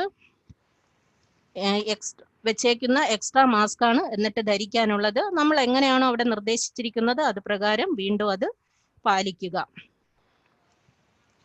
എൻവയോൺമെന്റൽ ക്ലീനിങ് എല്ലാവർക്കും അറിയാം. പേഷ്യന്റിന് കംഫർട്ടബിൾ ആയിട്ടുള്ള ഒരു എൻവയോൺമെന്റ് പ്രൊവൈഡ് ചെയ്യുക എന്നുള്ളതാണ് ഹൗസ് കീപ്പിംഗ് ആൻഡ് എൻവയോൺമെന്റൽ ക്ലീനിങ് കൊണ്ട് ഉദ്ദേശിക്കുന്നത്. പ്രത്യേകിച്ചും COVID-19 വരുന്ന സാഹചര്യത്തിൽ ഇത്തരം കാര്യങ്ങളെല്ലാം, അതായത് കോണ്ടാക്ട് ട്രാൻസ്മിഷൻ പരമാവധി പ്രിവെന്റ് ചെയ്യുക എന്നുള്ളതാണ്. നമുക്ക് എല്ലാവർക്കും അറിയാവുന്ന ഒരു കാര്യമാണ് SARS-CoV-2 എന്ന് പറയുന്ന വൈറസ് എത്ര സമയങ്ങളിലാണ് ഓരോ സർഫസിലും അത് നിലനിൽക്കുന്നത് എന്നുള്ളതിനെ കുറിച്ച് ധാരാളം പഠനങ്ങൾ ഇപ്പോഴും നടക്കുന്നുണ്ട്. ആയതിനാൽ തന്നെ നമ്മുടെ ക്ലീനിങ് എന്ന് പറയുന്ന കാര്യത്തിൽ യാതൊരുവിധ കോംപ്രമൈസും ഇല്ല. ഓരോ ഉപയോഗത്തിന് ശേഷവും ക്ലീനിങ് എന്നുള്ളത് വളരെ ഇമ്പോർട്ടൻ്റ് ആയിട്ടുള്ള കാര്യമാണ്. ചില കാര്യങ്ങൾ നമ്മൾ ശ്രദ്ധിക്കാനുള്ളത്, മൈക്രോ ഓർഗാനിസംസ് എൻവയോൺമെന്റൽ സർഫസസിൽ നിന്ന് സാധാരണ ഹാൻഡ് കോണ്ടാക്ട് വഴിയാണ് കൂടുതലും പകരാനുള്ള സാധ്യത. ആയതിനാൽ ഹാൻഡ് ഹൈജീൻ വളരെ ഇമ്പോർട്ടൻ്റ് ആണ്. ക്ലീനിങ് ആൻഡ് ഡിസിൻഫെക്റ്റിംഗ് എൻവയോൺമെന്റൽ surfaces is fundamental to in reducing health care associated infection, വളരെ ഇമ്പോർട്ടൻ്റ് ആയിട്ടുള്ള. അതിനാണ് നേരത്തെ ചെക്ക് ലിസ്റ്റിന്റെയും രജിസ്റ്ററിന്റെയും കാര്യം നിർദ്ദേശിച്ചത്. COVID-19 virus can be potentially survive in the environment several hours to days. ഇപ്പോഴും അതിനെക്കുറിച്ചുള്ള പഠനം നടക്കുന്നതേ ഉള്ളൂ. ആയതിനാൽ നമുക്ക് വളരെ കെയർഫുൾ ആയിരിക്കണം. നമുക്ക് ഒരിക്കലും പറയാൻ കഴിയില്ല ചില സർഫസിൽ 2 മണിക്കൂർ, ചില സർഫസിൽ 70 മണിക്കൂർ എന്നുള്ളതിനെ കുറിച്ച്. May be several hours to days. വളരെ കെയർഫുൾ ആയിരിക്കുക. എല്ലാ സ്ഥാപനത്തിനും ഒരു ക്ലീനിങ് സ്ട്രാറ്റജിയും ഉണ്ടായിരിക്കുക. എങ്കിൽ മാത്രമേ പ്രോപ്പർ ആയിട്ടുള്ള ക്ലീനിങ് ആക്ടിവിറ്റീസ് നടത്താൻ കഴിയൂ. നമ്മൾ തന്നെ COVID-19 സാഹചര്യത്തിൽ ക്ലീനിങ് സർഫസസിനെ രണ്ടായാണ് ഡിവൈഡ് ചെയ്തേക്കുന്നത്. ദോസ് വിത്ത് മിനിമൽ ഹാൻഡ് കോണ്ടാക്റ്റും ദോസ് വിത്ത് ഫ്രീക്വന്റ് ഹാൻഡ് കോണ്ടാക്റ്റും. അതിൽ ഫ്രീക്വന്റ് ഹാൻഡ് കോണ്ടാക്ട് എന്ന് പറയുന്നത് ഹൈ ടച്ച് സർഫസസ് എന്ന് പറയും. Example door നോബ്സ്, bed rails, light switches, wall areas around the toilet in the patient room, edges of privacy curtains. നമ്മുടെ dialysis unit വരുമ്പോൾ പ്രധാനമായിട്ടും വരുന്നത് നമ്മുടെ HD മെഷീൻ, ഇതെല്ലാം വരും അല്ലേ. നമ്മൾ മോണിറ്റർ, ഇതെല്ലാം ഹൈ ടച്ച് ആയിട്ട് വരാൻ സാധ്യതയുള്ളതാണ്. ആയതിനാൽ ഹൈ ടച്ച് സർഫസുകളെല്ലാം ഡയാലിസിസ് യൂണിറ്റിൽ 4th അവർലി ക്ലീൻ ചെയ്യേണ്ടതായുണ്ട്. ഹൈ ടച്ച് സർഫസ് എല്ലാം 4th അവർലി തന്നെ നിർബന്ധമായും ക്ലീൻ ചെയ്യണം.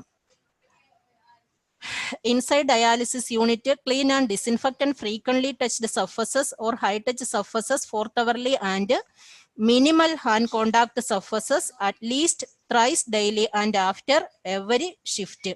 2 ഷിഫ്റ്റ് ഉണ്ടെങ്കിൽ 2 ഷിഫ്റ്റ് തുടങ്ങുന്നതിന് മുമ്പ്, അതായത് തുടങ്ങുന്നതിന് മുമ്പ് ഷിഫ്റ്റ് കഴിയുമ്പോഴും അടുത്ത് ഫൈനലായിട്ടും എൻഡ് ക്ലീനിങ്ങും ഇത് നിർബന്ധമായിട്ടും ചെയ്യേണ്ടതുണ്ട്. ക്ലീനിങ്ങിന്റെ instructions, housekeeping staff should be പ്രോപ്പറായിട്ട് എഡ്യൂക്കേറ്റഡ് ആയിരിക്കണം regarding donning and doffing of personal protective equipment. They must attired in suitable PPE before cleaning. Disposable house should be removed and discarded if they may be soiled and new pair should be worn. ഇത് വളരെ important ആയിട്ട് ശ്രദ്ധിക്കേണ്ട കാര്യമാണ്. കൂടാതെ cleaning staff should be informed to avoid touching their face, especially their mouth, nose and eyes when cleaning. അത് mask ഉയർത്തി വെക്കുക, കണ്ണ് ചൊറിയുക, ഇത്തരം കാര്യങ്ങളെല്ലാം അവോയ്ഡ് ചെയ്യുക. They should do hand hygiene before putting and after removing gloves. If there is visible contamination with the respiratory secretions or other body fluid, നമുക്കറിയാം dialysis യൂണിറ്റിൽ മിക്കവാറും ബ്ലഡ് സ്പില്ലിന്റെ സാധ്യതയുണ്ട്. എങ്കിൽ പ്രോപ്പറായിട്ട് ബ്ലഡ് സ്പിൽ മാനേജ്മെന്റും അവിടെ നടത്തേണ്ടതുണ്ട്. ഇത്തരം സന്ദർഭങ്ങളിൽ ആഡിക്വേറ്റ് ആയിട്ടുള്ള പേഴ്സണൽ പ്രൊട്ടക്റ്റീവ് എക്യുപ്മെന്റ് ധരിച്ചിരിക്കണം. Avoid cleaning methods that produce mist or aerosols. അതായത് ബ്രൂമിംഗ് പാടില്ല. ബ്രൂംസ് കൊണ്ടുള്ള ബ്രൂം ഒരു കാരണവശാലും പാടില്ല. Broom should never be used. Dry mopping using microfibre floor mops. ഇപ്പൊ ബ്രൂമിംഗ് ചെയ്യാതിരിക്കാനുള്ള മാർഗം ഇല്ല എങ്കിൽ ഡ്രൈ മോപ്പ് കൊണ്ട് തന്നെ നമ്മളത് ചെയ്യേണ്ടി വരും. Wash micro fibre with detergent and soap കൊണ്ട് ബിഫോർ നെക്സ്റ്റ് യൂസിന് മുമ്പായിട്ട് ക്ലീൻ ചെയ്ത് റെഡിയാക്കേണ്ടതായുണ്ട്. Wash the mop under running water before doing wet mopping. Wet mopping of the walls and floors should be done in 3 shifts and whenever necessary with 1% sodium hypochlorite. 1% sodium hypochlorite തന്നെ നിർബന്ധമായിട്ടും ക്ലീനിങ്ങിന് ഉപയോഗിക്കുക. ഇത് കൂടാതെ തന്നെ ഓരോ സ്ഥാപന protocol അനുസരിച്ച് ഇപ്പോൾ സർഫസ് സാനിറ്റൈസർ ആയിട്ട് വേറെ ഏതെങ്കിലും ഉപയോഗിക്കുകയാണ്, ബ്രോഡ് സ്പെക്ട്രം ആയിട്ടുള്ള മൈക്രോ ഷീൽഡ്, എക്കോ ഷീൽഡ്, സിട്രിസോൾ, ഇത് ഏതാണോ അവൈലബിൾ ആയിട്ടുള്ളത് അതും ഉപയോഗിക്കുക. പക്ഷേ അതിൽ പ്രോപ്പർ ആയിട്ടുള്ള മാനുഫാക്ചേഴ്സിന്റെ ഇൻസ്ട്രക്ഷൻ നോക്കുക. ഈ സർഫസ് സാനിറ്റൈസേഴ്സ് എല്ലാം ഉപയോഗിച്ച് കഴിഞ്ഞാൽ നമ്മൾ ഉദ്ദേശിക്കുന്ന ഡിസിൻഫെക്ഷൻ അല്ലെങ്കിൽ ആ സാനിറ്റേഷൻ പർപ്പസ് ഫുൾഫിൽ ആയി എന്നുണ്ടെങ്കിൽ മാത്രമേ അത് ഉപയോഗിക്കാവുള്ളൂ. നമ്മുടെ CDC അല്ലെങ്കിൽ ഗവൺമെന്റ് ഓഫ് ഇന്ത്യയുടെയും നിർദ്ദേശപ്രകാരം 1% സോഡിയം ഹൈപ്പോക്ലോറൈറ്റ് ആണ് മോസ്റ്റ് എഫക്റ്റീവ് അഗൈനിസ്റ്റ് COVID-19 വൈറസ്. Prepare fresh disinfectant solution and change disinfectant solution more frequently. അതായത് വൺസ് ഹൈപ്പോക്ലോറൈറ്റ് സൊല്യൂഷൻ പ്രിപ്പയർ ചെയ്താൽ മാക്സിമം 6 to 8 hours ആണ് യൂസ് ചെയ്യാൻ പറ്റുന്നത്. ആ 6 to 8 hours എന്ന് പറയുന്നത് ക്ലോസ്ഡ് കണ്ടെയ്നറുകളിൽ സൂക്ഷിച്ചാൽ മാത്രം. അതാണ് ഇമ്പോർട്ടന്റ് ആയിട്ടുള്ള കാര്യം. ക്ലോസ്ഡ് കണ്ടെയ്നറുകളിൽ സൂക്ഷിച്ചാൽ മാത്രമേ 6 to 8 hours യൂസ് ചെയ്യാൻ പാടുള്ളൂ. After cleaning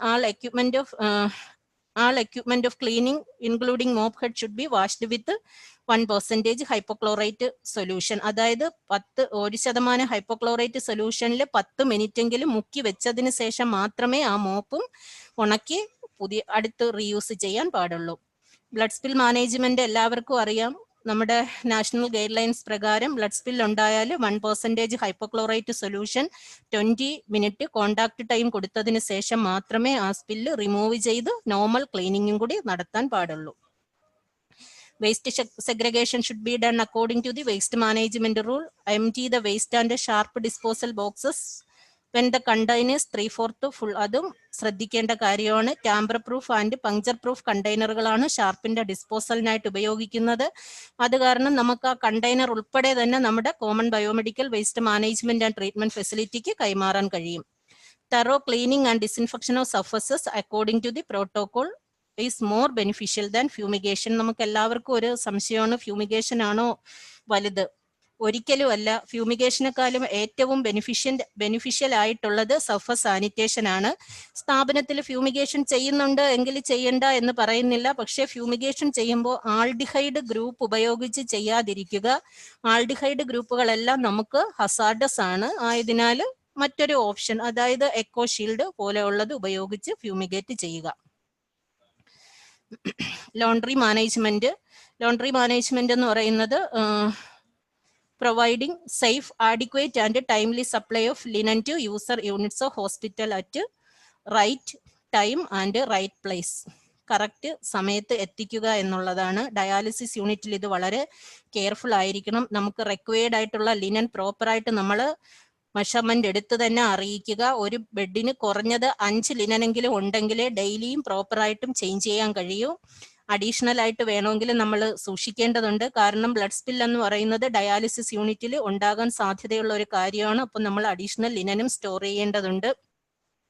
soiled linen should be placed in clearly labelled leak proof bags or containers.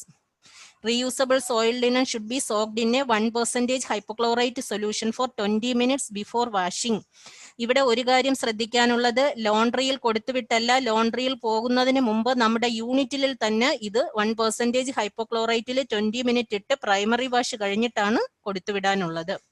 അല്ല, അങ്ങനെ ഒരു സംവിധാനം നമ്മുടെ സ്ഥാപനത്തിൽ ഇല്ല എങ്കിൽ ഇത് സെപ്പറേറ്റ് കണ്ടെയ്നറിലാക്കി സെപ്പറേറ്റ് ലേബൽ ചെയ്ത് ലോണ്ടറിയിൽ കൊണ്ടുപോകുക. ലോണ്ടറിയിൽ അതിന്റെ സംവിധാനം ഉണ്ടായിരിക്കണം.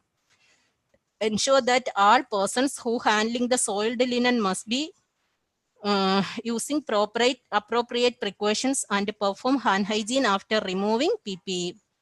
Best practices for linen and laundry handling: always wear rubber gloves prior to handling soiled linen. അതായത് യൂട്ടിലിറ്റി ഗ്ലൗസ് ധരിക്കുക.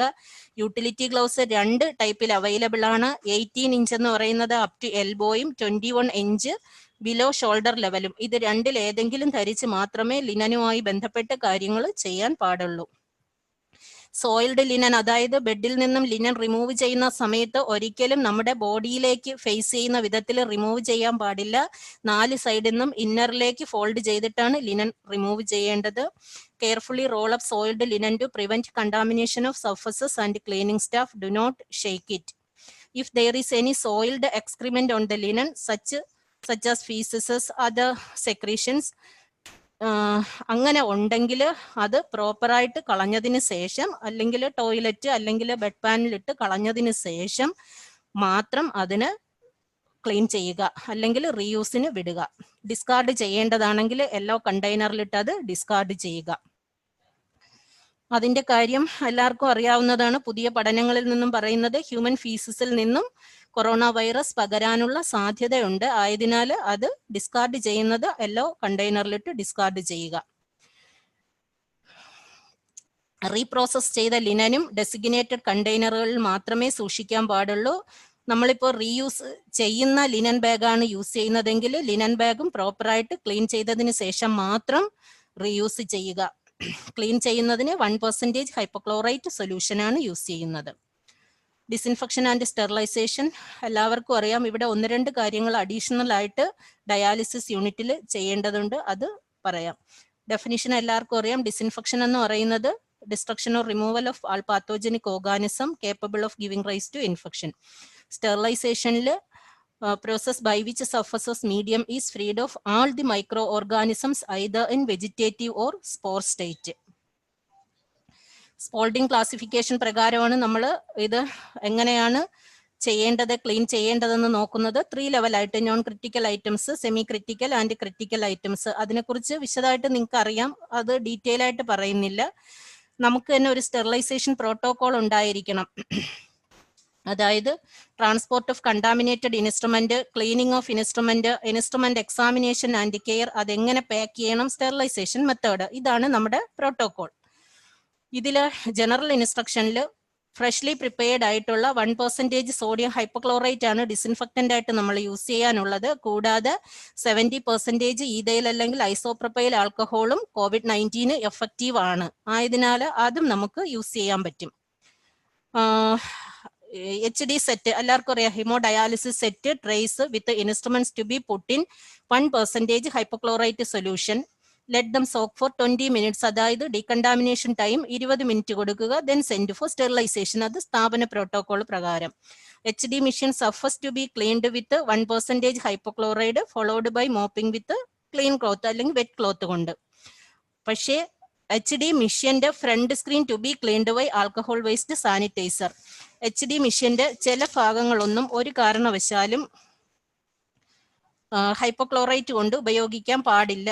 അതായത് എയർ ഡിറ്റക്ടർ, ടച്ച് സ്ക്രീൻസ്, ഇതൊന്നും ഹൈപ്പോക്ലോറൈറ്റ് ഉപയോഗിച്ച് ക്ലീൻ ചെയ്യാൻ പാടുള്ളതല്ല. ആ ഭാഗങ്ങളെല്ലാം നമുക്ക് 70% ഈഥൈൽ അല്ലെങ്കിൽ ഐസോപ്രൊപ്പൈൽ ആൽക്കഹോൾ യൂസ് ചെയ്യാം. അതല്ല എങ്കിൽ സ്ഥാപനത്തിൽ മറ്റേതെങ്കിലും ഒരു ഡിസിൻഫെക്റ്റന്റ്, നേരത്തെ പറഞ്ഞതുപോലെ മൈക്രോ ഷീൽഡോ അങ്ങനെയുള്ളതോ. പക്ഷേ അത് ചെയ്യുന്ന സമയത്ത് നമ്മുടെ HD മെഷീൻ എന്ന് പറയുന്നത് വളരെ കെയർഫുൾ ആയിട്ട് സൂക്ഷിക്കേണ്ട ഒരു കാര്യമാണ്. ആയതിനാൽ HD മെഷീന്റെ മാനുഫാക്ചേഴ്സ് ഇൻസ്ട്രക്ഷൻ പ്രകാരം മാത്രമേ ഇത്തരം ഡിസിൻഫെക്റ്റന്റുകളെല്ലാം യൂസ് ചെയ്യാൻ പറ്റുള്ളൂ. ഇപ്പം വരുന്ന ചില മെഷീനുകളെല്ലാം സിട്രിസോൾ ഉപയോഗിച്ചൊക്കെ ചെയ്യാൻ പറ്റുന്നതാണ്. അതിൽ ഏതാണോ ഇൻസ്ട്രക്ഷൻ അത് മാത്രം നമ്മൾ പ്രോപ്പറായിട്ട് ചെക്ക് ചെയ്യുക, അത് പ്രകാരം ക്ലീൻ ചെയ്യുക. ടെക്നീഷ്യൻസിനെല്ലാം അതിനെക്കുറിച്ച് വിശദമായിട്ട് അറിയായിരിക്കും, ഓരോ HD മെഷീന്റെയും ക്ലീനിങ്ങുമായി ബന്ധപ്പെട്ട കാര്യം. ഹോട്ട് കെമിക്കൽ ഡിസിൻഫെക്ഷൻ സാധാരണ സിട്രോസിൽ വെച്ചാണ് ചെയ്യുന്നത്. സിട്രോസിൽ എന്ന് പറയുന്ന എല്ലാവർക്കും അറിയാം, സിട്രിക് ആസിഡ് ബേസ്ഡ് ആയിട്ടുള്ള ഒരു ഡിസിൻഫെക്റ്റന്റ് ആണ്. കൂടാതെ പെരാസെറ്റിക് ആസിഡും അതും ഉപയോഗിക്കാൻ പറ്റുന്നതാണ്. Portable RO should be properly disinfected with hypochlorite 1% solution. ഇതും 15 to 20 minutes ഡീകണ്ടാമിനേഷൻ സമയം കൊടുക്കണം. Cleaning staff should be informed to avoid touching their face, especially their mouth and eyes when cleaning. Practice hand hygiene.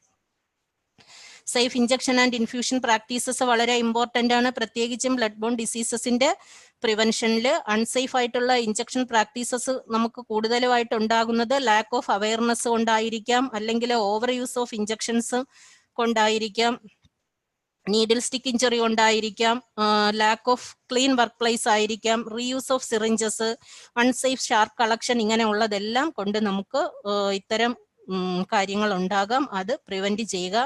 അതിനുവേണ്ടി നമ്മൾ പാലിക്കേണ്ടതാണ് use aseptic technique. Step 2 clean work place. Clean work പ്ലേസിൽ work place മാനേജ്മെന്റും പ്രോപ്പറായിട്ട് പാലിക്കുക. Work place മാനേജ്മെന്റിന്റെ ഭാഗമായിട്ട് 5S methodology നമുക്ക് പാലിക്കാവുന്നതാണ്. Hand hygiene, sterile use of new സിറിഞ്ചിന്റെ use, sterile vial of medication and diluent, skin disinfection, appropriate collection of sharp and appropriate waste management. ഇത്രയും സ്റ്റെപ്പുകൾ പാലിച്ചാൽ നമുക്ക് പ്രോപ്പറായിട്ട് safe injection and infusion practices സ്ഥാപനത്തിൽ ഇംപ്ലിമെന്റ് ചെയ്യാൻ കഴിയും. Pre-drawn medication must be labeled properly. Medications pre-drawn at the need to be labeled specifically with the date and time of the draw, name of the medication. ഇത്തരം കാര്യങ്ങളെല്ലാം നമുക്ക് ഓരോ ഡയാലൈസർ മെഷീന്റെ അടുത്ത് നമ്മൾ പ്രോപ്പറായിട്ട് ചെയ്യാറുള്ളതാണ്. എല്ലാവർക്കും അതിനെക്കുറിച്ച് അറിയാൻ, വിശദീകരിച്ച് പറയേണ്ട കാര്യമില്ല. അവിടെ ഏറ്റവും കൂടുതൽ ശ്രദ്ധിക്കാനുള്ള കാര്യം, make sure medication in your facility should be prepared in A clean area free from contamination. നേരത്തെ പറഞ്ഞു കഴിഞ്ഞു, നമുക്ക് ഇവിടെയും കോണ്ടാക്ട് ട്രാൻസ്മിഷനിലൂടെ ഉണ്ടാകാനുള്ള സാധ്യതയുണ്ട്. അത് പ്രിവെന്റ് ചെയ്യുക എന്നുള്ളതാണ് ഇമ്പോർട്ടന്റ്. അതായത് പ്രോപ്പറായിട്ടുള്ള ഹാൻഡ് ഹൈജീൻ ഒന്നും പാലിക്കാതെ നമ്മൾ ഇഞ്ചക്ഷൻ എല്ലാം പ്രിപ്പയർ ചെയ്തു, അത് കഴിഞ്ഞിട്ട് അടുത്ത് ചെന്ന പേഷ്യന്റിന് സ്കിൻ ക്ലീനിങ് ചെയ്യുന്ന സമയത്ത് നമ്മുടെ കയ്യിൽ നിന്ന് തന്നെ കോണ്ടാക്ട് ട്രാൻസ്മിഷൻ ഉണ്ടാകാനുള്ള സാധ്യതയുണ്ട്. Carefully examine the vial for any visible contamination. അതുപോലെ medication preparation area should not include any item that has come into contact with blood or body fluids.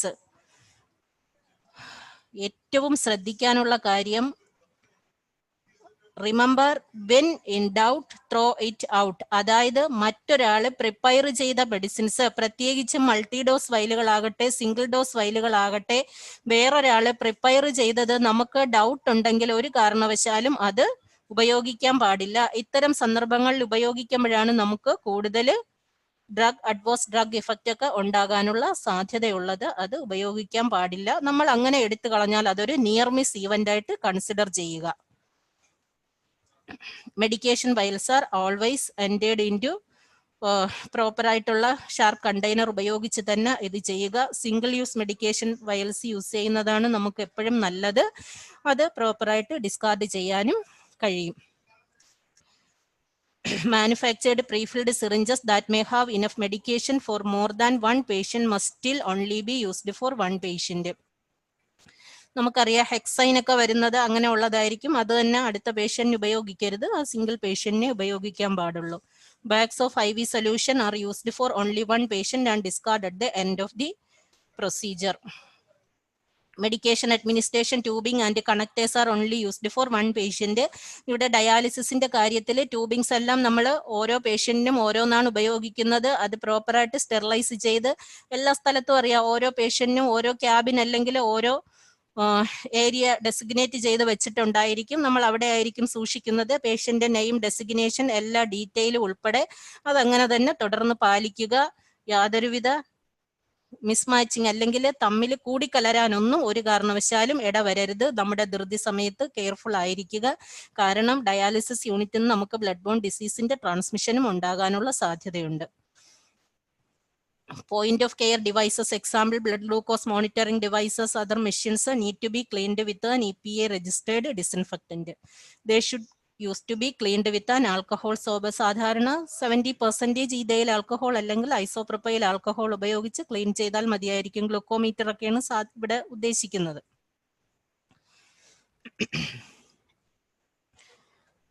As for multi-dose vials, they should never be kept in the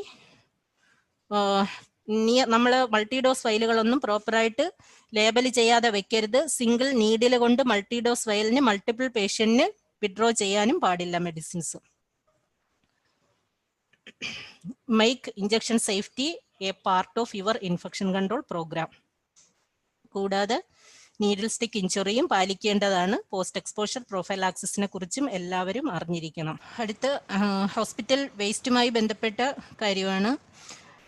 waste management വളരെ important ആണ്. പ്രത്യേകിച്ചും dialysis യൂണിറ്റിൽ നിന്നും ഉണ്ടാകുന്നത്, അവിടുന്ന് biomedical waste ഉണ്ടാകുന്നത് വളരെ careful ആയിട്ട് ഹാൻഡിൽ ചെയ്യേണ്ടതുണ്ട്. നമുക്കറിയാം നമ്മുടെ വേസ്റ്റിനെ രണ്ടായിട്ടാണ് ഹോസ്പിറ്റൽ വേസ്റ്റിനെ ഡിവൈഡ് ചെയ്തേക്കുന്നത്, ജനറൽ വേസ്റ്റ് എന്നും ബയോമെഡിക്കൽ വേസ്റ്റ് എന്നും. അതിൽ WHO തന്നെ പഠനപ്രകാരം 85% വേസ്റ്റും ജനറൽ വേസ്റ്റ് ആണ്, 15% മാത്രമേ ബയോമെഡിക്കൽ വേസ്റ്റ് വരുന്നുള്ളൂ. അപ്പോൾ നമ്മൾ കെയർഫുൾ ആയിരിക്കേണ്ടത് ഈ 15%-ൽ 1% പോലും ജനറൽ വേസ്റ്റിലേക്ക് വന്നു കഴിഞ്ഞാൽ അത് 100% ബയോമെഡിക്കൽ വേസ്റ്റ് ആയിട്ട് മാറും.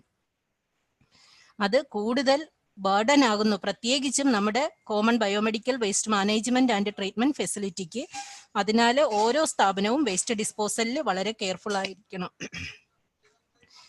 കോമൺ ആയിട്ടുള്ള ബയോമെഡിക്കൽ വേസ്റ്റ് മാനേജ്മെന്റിന്റെ കാര്യത്തിനെ കുറിച്ച് പറയുന്നില്ല. COVID-19 വന്നാൽ എന്ത് ചെയ്യണമെന്ന്. കാരണം നമ്മൾ പറഞ്ഞു നമ്മുടെ ചില സ്ഥാപനങ്ങളിലെങ്കിലും COVID-19 സസ്പെക്റ്റഡ് കേസിന് ലാസ്റ്റ് ഷിഫ്റ്റിലോ അല്ലെങ്കിൽ കൊഹർട്ട് ചെയ്ത് സെപ്പറേറ്റ് ഏരിയയിലോ വെച്ച് നമുക്ക് ഡയാലിസിസ് ചെയ്യേണ്ടി വരും. ആയതിനാൽ COVID-19 ബന്ധപ്പെട്ട കാര്യം മാത്രമേ പറയുന്നുള്ളൂ. COVID-19 ബന്ധപ്പെട്ട പേഷ്യന്റിന് അല്ലെങ്കിൽ ഡയാലിസിസ് യൂണിറ്റിൽ ഉപയോഗിച്ച suspected COVID or confirmed COVID-19 പേഷ്യന്റിന്റെ ബയോമെഡിക്കൽ വേസ്റ്റുകളെല്ലാം ഡബിൾ ലെയേർഡ് ബാഗിലാണ് കളക്ട് ചെയ്യേണ്ടത്. ഡബിൾ ലെയേർഡ് ബാഗ് നമുക്കിപ്പോൾ അവൈലബിൾ അല്ല. അത് കാരണം 2 ബാഗ് സംവിധാനത്തിലാണ്. ഇപ്പൊ റെഡ് ബാഗാണ് ഉപയോഗിക്കുന്നതെങ്കിൽ 2 റെഡ് ബാഗ് ഉപയോഗിക്കുക, യെല്ലോ ബാഗ് ആണെങ്കിൽ 2 യെല്ലോ ബാഗ്. ഇതിലാണ് വേസ്റ്റ് കളക്ട് ചെയ്യേണ്ടത്. കൂടാതെ ലേബലിംഗും വളരെ ഇമ്പോർട്ടന്റ് ആണ്. COVID-19 വേസ്റ്റ് എന്നുള്ള ലേബൽ നിർബന്ധമായിട്ടും ഉണ്ടായിരിക്കണം. As precaution double layered bags using 2 bags should be used for collection of waste from COVID-19 isolation വാർഡിൽ നിന്ന് കളക്ട് ചെയ്യുന്നത് പോലെ തന്നെ COVID-19 സസ്പെക്റ്റഡ് കേസിന്റെയും വേസ്റ്റ് കളക്ട് ചെയ്യണം. കൂടാതെ ഈ വേസ്റ്റ് നമ്മൾ നമ്മുടെ സ്ഥാപനത്തിലുള്ള ഒരു ടെമ്പററി കളക്ഷൻ യൂണിറ്റിലേക്കാണ് കൊണ്ടുപോകുന്നത് അല്ലെ. മാക്സിമം 48 hours അവിടെ ശേഖരിക്കാൻ കഴിയും.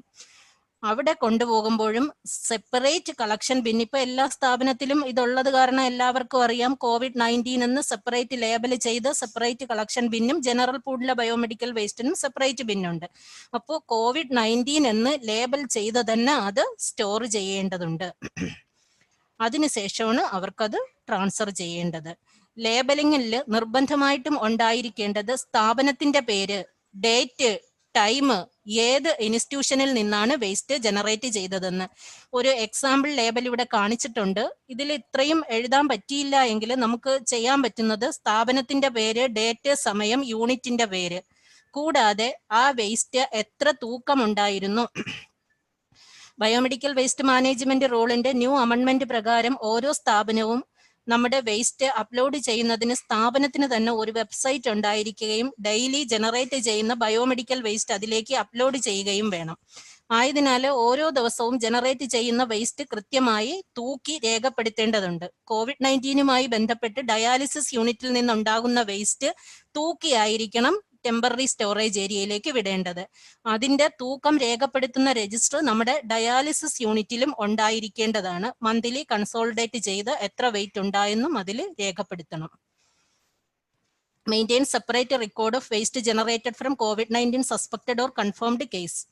അതുപോലെ use dedicated trolleys and collection bins for COVID-19 suspected or confirmed cases. നമുക്കറിയാം നമ്മുടെ സ്ഥാപനത്തിൽ ഡയാലിസിസ് യൂണിറ്റിൽ നമ്മൾ 2 ട്രോളി വെച്ചിട്ടുണ്ടായിരിക്കില്ല വേസ്റ്റ് ട്രാൻസ്പോർട്ട് ചെയ്യാം. പക്ഷേ നമുക്കിപ്പോൾ ലാസ്റ്റ് ഷിഫ്റ്റിലോ അല്ലെങ്കിൽ സെപ്പറേറ്റ് ആയിട്ടോ ഡയാലിസിസിന് COVID-19 സസ്പെക്ടഡ് കേസിന് വേണ്ടി വന്നാൽ അവിടെ സെപ്പറേറ്റ് ട്രോളി ഉണ്ടായിരിക്കണം. ഇല്ല എങ്കിൽ മറ്റ് വാർഡിലെ ട്രോളിയാണ് ഉപയോഗിക്കുന്നതെങ്കിൽ ലാസ്റ്റ് COVID-19 എന്നുള്ള ട്രോളി പുറത്ത് കൊണ്ടുവന്ന് അതിലേക്ക് വേസ്റ്റ് ട്രാൻസ്ഫർ ചെയ്തിട്ടാണ് കൊണ്ടുപോകാനുള്ളത്. ഒരു കാരണവശാലും സസ്പെക്ടഡ് കേസിന്റെയും അല്ലാതെയുള്ള ഹെൽത്തി അല്ലെങ്കിൽ മറ്റ് പേഷ്യന്റിന് ഉപയോഗിച്ച വേസ്റ്റ് കൊണ്ടുപോകുന്ന ട്രോളിയിൽ കൊണ്ടുപോകാൻ പാടില്ല.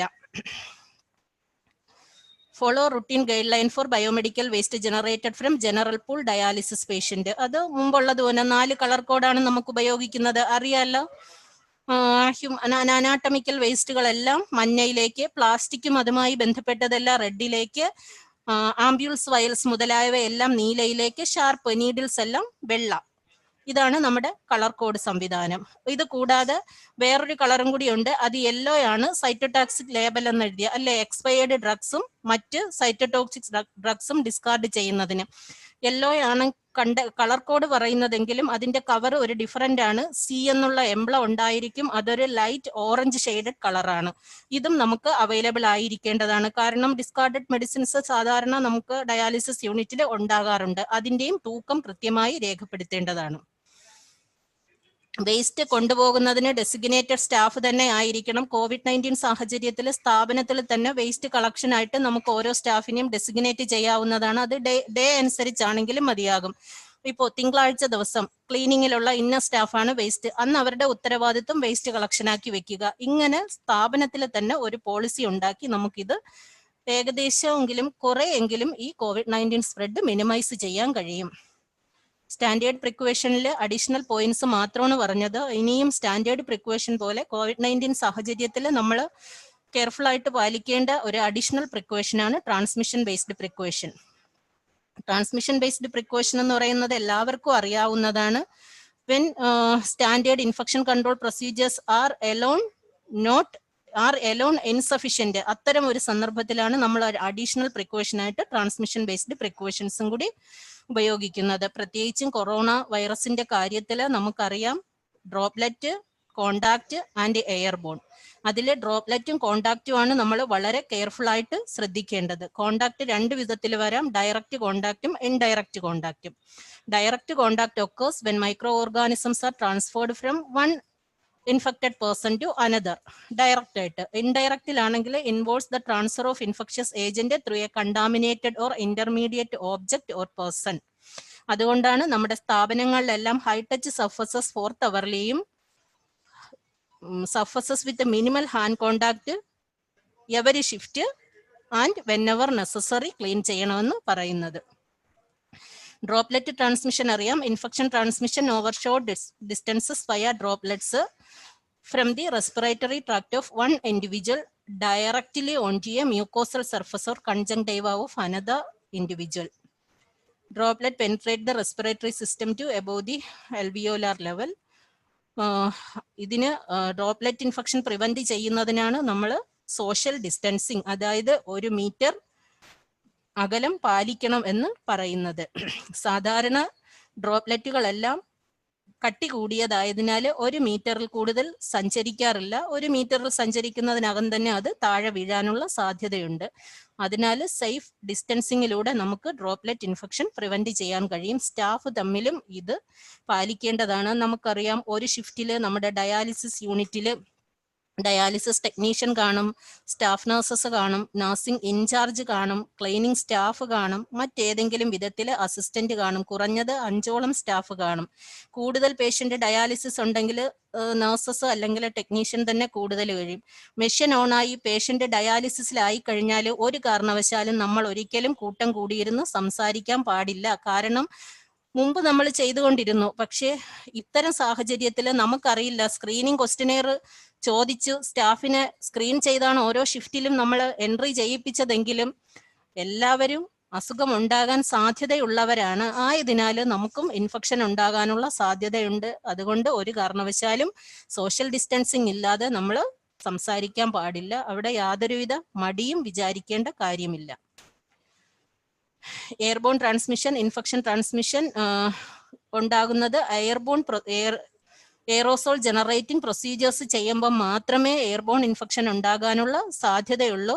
ഡയാലിസിസ് യൂണിറ്റിൽ വളരെ റെയർ ആണ്. പ്രത്യേകിച്ചും ഇൻറ്റുബേഷൻ ചെയ്യുന്ന സമയത്ത്, എൻഡോട്രാക്കിയൽ സക്ഷൻ ചെയ്യുന്ന സമയത്ത്, നെബുലൈസേഷൻ കൊടുക്കുന്ന സമയത്ത്, ഇത്തരം സന്ദർഭങ്ങളിലാണ് എയറോസോൾ ജനറേറ്റ് ചെയ്യാനുള്ള സാധ്യത. അത് ചെയ്യേണ്ടി വന്നാൽ സ്പെഷ്യൽ കെയർ യൂണിറ്റിലേക്ക് ചെയ്യുക. പ്രിക്കോഷൻസ് എല്ലാം എടുക്കുക. എയറോസോൾ ജനറേറ്റിംഗ് പ്രൊസീജിയർ ചെയ്യുന്ന സമയത്ത് ആഡിക്വേറ്റ് പേഴ്സണൽ പ്രൊട്ടക്റ്റീവ് എക്വിപ്മെന്റ് ധരിച്ചുകൊണ്ട് ചെയ്യുക. നമ്മുടെ പ്രൊട്ടക്ഷനും വളരെ ഇമ്പോർട്ടൻ്റ് ആയിട്ടുള്ള കാര്യമാണ്. അതിന് വേറൊരു കാര്യവും കൂടി പറയുന്നതാണ്, നമ്മൾ ഒരിക്കലും ക്ലീനിങ് ചെയ്യുന്ന സമയത്ത് ബ്രൂംസ് ഉപയോഗിക്കരുതെന്ന് പറഞ്ഞത് നേരത്തെ പറഞ്ഞു. ഡ്രൈ മോപ്പിംഗ്, ബ്രൂമിംഗ് പാടില്ല. അഥവാ ചെയ്യണമെന്നുണ്ടെങ്കിൽ ഡ്രൈ മോപ്പിംഗ് ചെയ്യുക.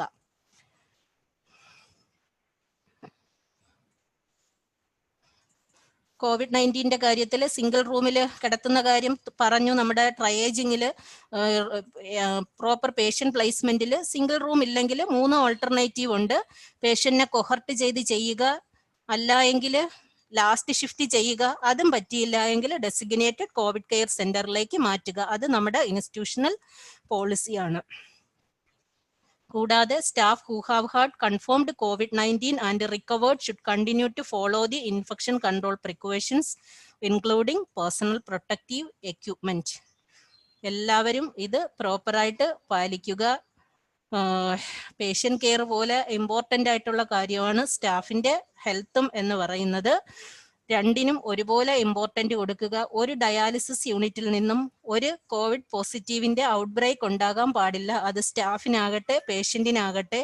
നമ്മുടെ മുന്നിൽ വരുന്ന ഡയാലിസിസ് പേഷ്യന്റിന്റെ മോർബിഡിറ്റി ആൻഡ് മോർട്ടാലിറ്റി കുറയ്ക്കുക എന്നുള്ളതാണ് നമ്മുടെ infection prevention and control activity കൊണ്ട് നമ്മൾ ഉദ്ദേശിക്കുന്നത്. നമ്മൾ എല്ലാവരും ഒന്നിച്ചു നിന്നെങ്കിൽ മാത്രമേ ഇതിന് കഴിയൂ. സ്ഥാപനത്തിൽ നിർബന്ധമായിട്ടും ഒരു സ്റ്റാൻഡേർഡ് ഓപ്പറേറ്റിംഗ് പ്രൊസീജിയർ ഡെവലപ്പ് ചെയ്യുക. അത് നമ്മുടെ നാഷണൽ ഗൈഡ് ലൈൻ ആയിട്ടും CDC WHO ഗൈഡ് ലൈൻ ആയിട്ടും യോജിക്കുന്നതായിരിക്കണം. എങ്കിൽ മാത്രമേ നമുക്ക് ഇൻഫെക്ഷൻ പ്രിവെൻഷൻ സാധ്യമാകൂ. ഇൻഫെക്ഷൻ കൺട്രോൾ അല്ല നമുക്ക് വേണ്ടത്, ഇൻഫെക്ഷൻ പ്രിവെൻഷൻ ആണ്. നമുക്ക് എല്ലാവർക്കും ഇതിന് കഴിയട്ടെ. നമുക്ക് ഒന്നിച്ചു നിന്നെങ്കിൽ മാത്രമേ നമ്മുടെ മുന്നിലുള്ള ഒരു ഹൈ റിസ്ക് ഗ്രൂപ്പാണ് ഡയാലിസിസിന് വരുന്നവരെന്ന് പറയുന്നത്. അതായത് മറ്റ് അസുഖങ്ങൾ കിട്ടാൻ വളരെ സാധ്യതയുള്ളവര്. അവർക്ക് ഒരു കാരണവശാലും അവരുടെ അസുഖത്തിന്റെ കൂടെ COVID-19 കൂടി കൊടുക്കാതിരിക്കാൻ നമുക്ക് എല്ലാവർക്കും ശ്രമിക്കാം. വളരെയധികം നന്ദി ഇത്രയും നേരം കേട്ടുകൊണ്ടിരുന്നതിന്. എന്തെങ്കിലും സംശയം ഉണ്ടെങ്കിൽ ചോദിച്ചാൽ പറയാം, അറിയാന്നുള്ളത് പറയാം. ബാക്കി ഉറപ്പായിട്ടും മെയിൽ ചെയ്യുന്നതാണ്.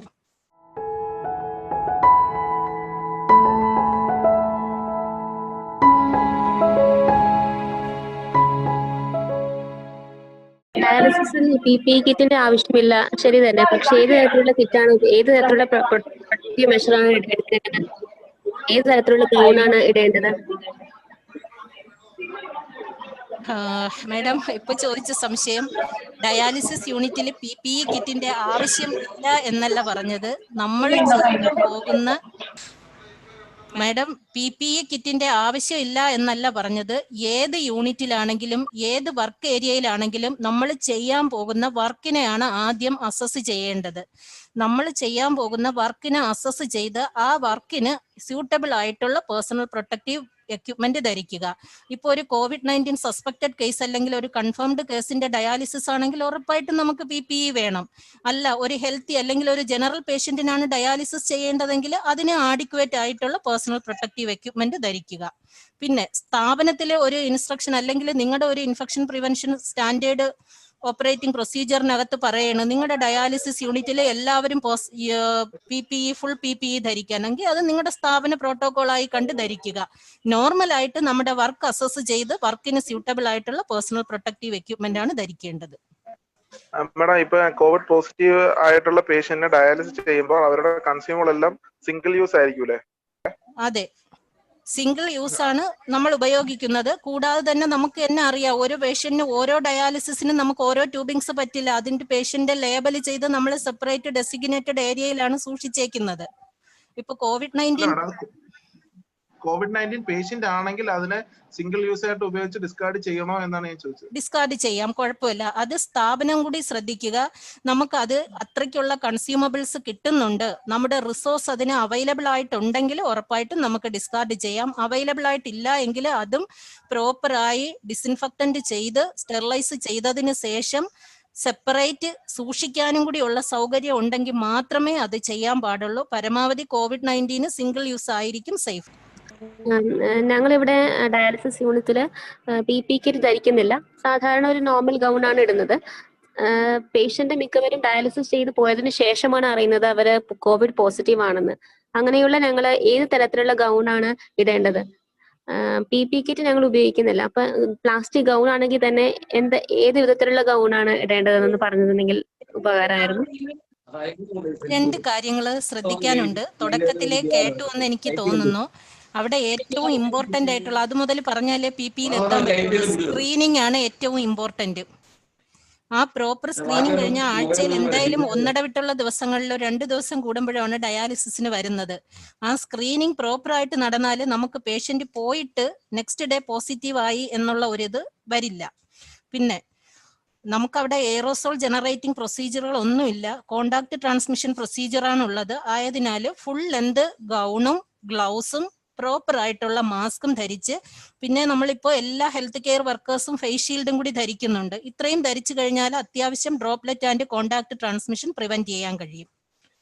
പിന്നെ N95 മാസ്ക് സപ്ലൈ ഉള്ള ഒരു സ്ഥാപനമാണെങ്കിൽ N95 കൂടി ധരിച്ചു കഴിഞ്ഞാൽ എയറോസോൾ ജനറേറ്റിംഗ് പ്രൊസീജിയറും പ്രിവെന്റ് ചെയ്യാൻ കഴിയും. അപ്പോൾ ഇത്രയും മതിയായിരിക്കും. ഫുൾ ലെങ്ത് ഗൗൺ ധരിച്ചാൽ ഗ്ലൗസും കൂടി ഇട്ട് കഴിഞ്ഞാൽ കോണ്ടാക്ട് ട്രാൻസ്മിഷനും പ്രിവെന്റ് ചെയ്യാൻ കഴിയും. എന്തായാലും ഈ ട്രെയിനിങ്ങിന്റെ മിക്കവാറും ഞാൻ കേട്ടോണ്ടിരിക്കുകയായിരുന്നു. വളരെ യൂസ്ഫുൾ ആയിട്ടുള്ള ഒരു ട്രെയിനിങ് പ്രോഗ്രാം ആയിരുന്നു. പ്രത്യേകിച്ചും അവരെ ടാർഗറ്റ് ചെയ്തുകൊണ്ട് തന്നെയാണ് ഇത് സംസാരിച്ചത്. അതുകൊണ്ട് തന്നെ അവർക്കത് വളരെ യൂസ്ഫുൾ ആയി എന്നാണ് മനസ്സിലായത്. കാരണം പിന്നെ അവരുടെ സംശയങ്ങളൊക്കെ അത് തന്നെയാണ് വെളിച്ചത്ത് കൊണ്ടുവന്നത്. അതുകൊണ്ട് എല്ലാവരും പ്രത്യേകം ശ്രദ്ധിക്കേണ്ടത്, ഇത് നിങ്ങളുടെ യൂണിറ്റിൽ വർക്ക് ചെയ്യുന്ന എല്ലാവരും ഇത് കേട്ടിട്ടുണ്ടോ എന്ന് അറിയില്ല. കേട്ടിട്ടില്ല എന്നുണ്ടെങ്കിൽ ഇപ്പം ഈ റെക്കോർഡഡ് സെക്ഷൻ അവർക്ക് കൊടുത്തിട്ട് അവരും കൂടെ അത് മനസ്സിലാക്കാനായിട്ട് അവസരം കൊടുക്കണം. നിങ്ങൾ അവർക്ക് ഷെയർ ചെയ്യുകയും വേണം. പിന്നെ ഇതിൽ എന്തെങ്കിലും നിങ്ങൾക്ക് ഇൻസ്ട്രുമെന്റോ അല്ലെങ്കിൽ നിങ്ങൾക്ക് വേണ്ട എന്തെങ്കിലും എക്യുപ്മെന്റോ സപ്ലൈസോ എന്തെങ്കിലും കുറവുണ്ടെന്നുണ്ടെങ്കിൽ നിങ്ങൾ അതാത് ഇൻസ്റ്റിറ്റ്യൂഷനിൽ തന്നെ റിപ്പോർട്ട് ചെയ്ത് അത് കൈക്കലാക്കാൻ നോക്കണം. നമ്മൾ അഡ്ജസ്റ്റ്മെന്റ് ചെയ്യേണ്ട ഒരു സമയമല്ല ഇത്. അത് നിങ്ങൾ പ്രത്യേകം ശ്രദ്ധിക്കുക. പ്രത്യേകിച്ചും ഗ്ലൗസോ ഗൗണോ പിന്നെ മാസ്കോ എന്താണ് നമുക്കില്ലെങ്കിലും നമ്മളിപ്പോ സാക്രിഫൈസ് ചെയ്യേണ്ട ഒരു സമയമല്ല. കാരണം അത് വളരെ ഒരു ദുരിതത്തിലോട്ട് നയിക്കും. അതുകൊണ്ട് നമ്മൾ എല്ലാ അവൈലബിൾ ആയിട്ടുള്ള ഐറ്റംസ് നമ്മുടെ കയ്യിൽ ഉണ്ടായിരിക്കണം, ലഭ്യമായിരിക്കണം. അതിനുള്ള നിർദ്ദേശം അല്ലെങ്കിൽ അതിനുള്ള റിക്വസ്റ്റ് നിങ്ങൾ സമയബന്ധിതമായിട്ട് കൊടുക്കണം. നിങ്ങൾക്കറിയാം നിങ്ങളുടെ യൂണിറ്റിൽ എന്താണ് നടക്കുന്നത്, എത്ര പേഷ്യൻസ് വരുന്നുണ്ട്, എന്തൊക്കെയാണ് നിങ്ങൾക്ക് അവിടെ ഷോർട്ടേജ് വരുന്നിട്ടുള്ളത്, എന്തൊക്കെയാണ് ആവശ്യമുള്ളത് എന്നൊക്കെ നിങ്ങൾക്കറിയാം. അത് നിങ്ങളുടെ ഇൻചാർജ് ആരാണോ അവരെ കൊണ്ട് അത് നേരത്തെ തന്നെ അവൈലബിൾ ആക്കിയിരിക്കണം. ഇങ്ങനെ ഇപ്പൊ നേരത്തെ പറഞ്ഞതുപോലെ പാലിയേറ്റീവ് കെയറിൽ ഉള്ള പേഷ്യൻസിനും അതേപോലെ ഡയാലിസിസ് യൂണിറ്റിൽ വരുന്ന പേഷ്യൻസിനും ഒക്കെ കോവിഡ് വരുന്നതായിട്ടും അവര് ഡെത്തിലേക്ക് നയിക്കുന്നതായിട്ടൊക്കെ ഉള്ള റിപ്പോർട്ട് അത് നമ്മൾ ഗവൺമെന്റ് ലെവലിൽ തന്നെ ശ്രദ്ധിക്കപ്പെട്ടിട്ടുള്ളതാണ്. DHSO അത് പ്രത്യേകം പറയുന്നുണ്ട്. അതുകൊണ്ട് ഇത് നിങ്ങൾ ഓർമ്മയിലിരിക്കണം. നമ്മളിൽ നിന്നും ഒരാൾക്ക് കിട്ടാനോ അവരിൽ നിന്നും അവർക്ക് കിട്ടാനോ അവരിൽ നിന്ന് നമുക്ക് കിട്ടാനോ ഇടയാവരുത്. കാരണം നമ്മൾ അങ്ങനെ ഒരു ക്രിട്ടിക്കൽ ഏരിയയിലാണ് വർക്ക് ചെയ്യുന്നുള്ള ഓർമ്മ നമുക്ക് ഉണ്ടായിരിക്കണം. എന്തായാലും നല്ല രീതിയിൽ ഈ ട്രെയിനിങ് സെഷൻ കൈകാര്യം ചെയ്തു. ഞാൻ ചെമ്മല ട്രെയിനിങ് ഡിവിഷനും ഷാർബാനത്തിനും നിതീഷിനും ഒക്കെ, അതുപോലെ ഡോക്ടർ ദിവ്യ, എല്ലാവരുടെയും പാർട്ടിസിപ്പേഷൻ വളരെ ഫലവത്തായിരുന്നു. എല്ലാവർക്കും നന്ദി അറിയിക്കുന്നു. നല്ല രീതിയിൽ പാർട്ടിസിപ്പേറ്റ് ചെയ്ത് സംശയങ്ങൾ ചോദിച്ച പാർട്ടിസിപ്പൻസിനും ഇതിൽ ഭംഗിയായിട്ട് നിങ്ങൾക്ക് മുന്നോട്ട് കൊണ്ടുപോകാൻ കഴിയട്ടെ എന്ന് ആശംസിക്കുകയും ചെയ്യുന്നു. നമുക്ക് ഈ സെക്ഷൻ വൈൻഡപ്പ് ചെയ്യാം. ഓക്കെ.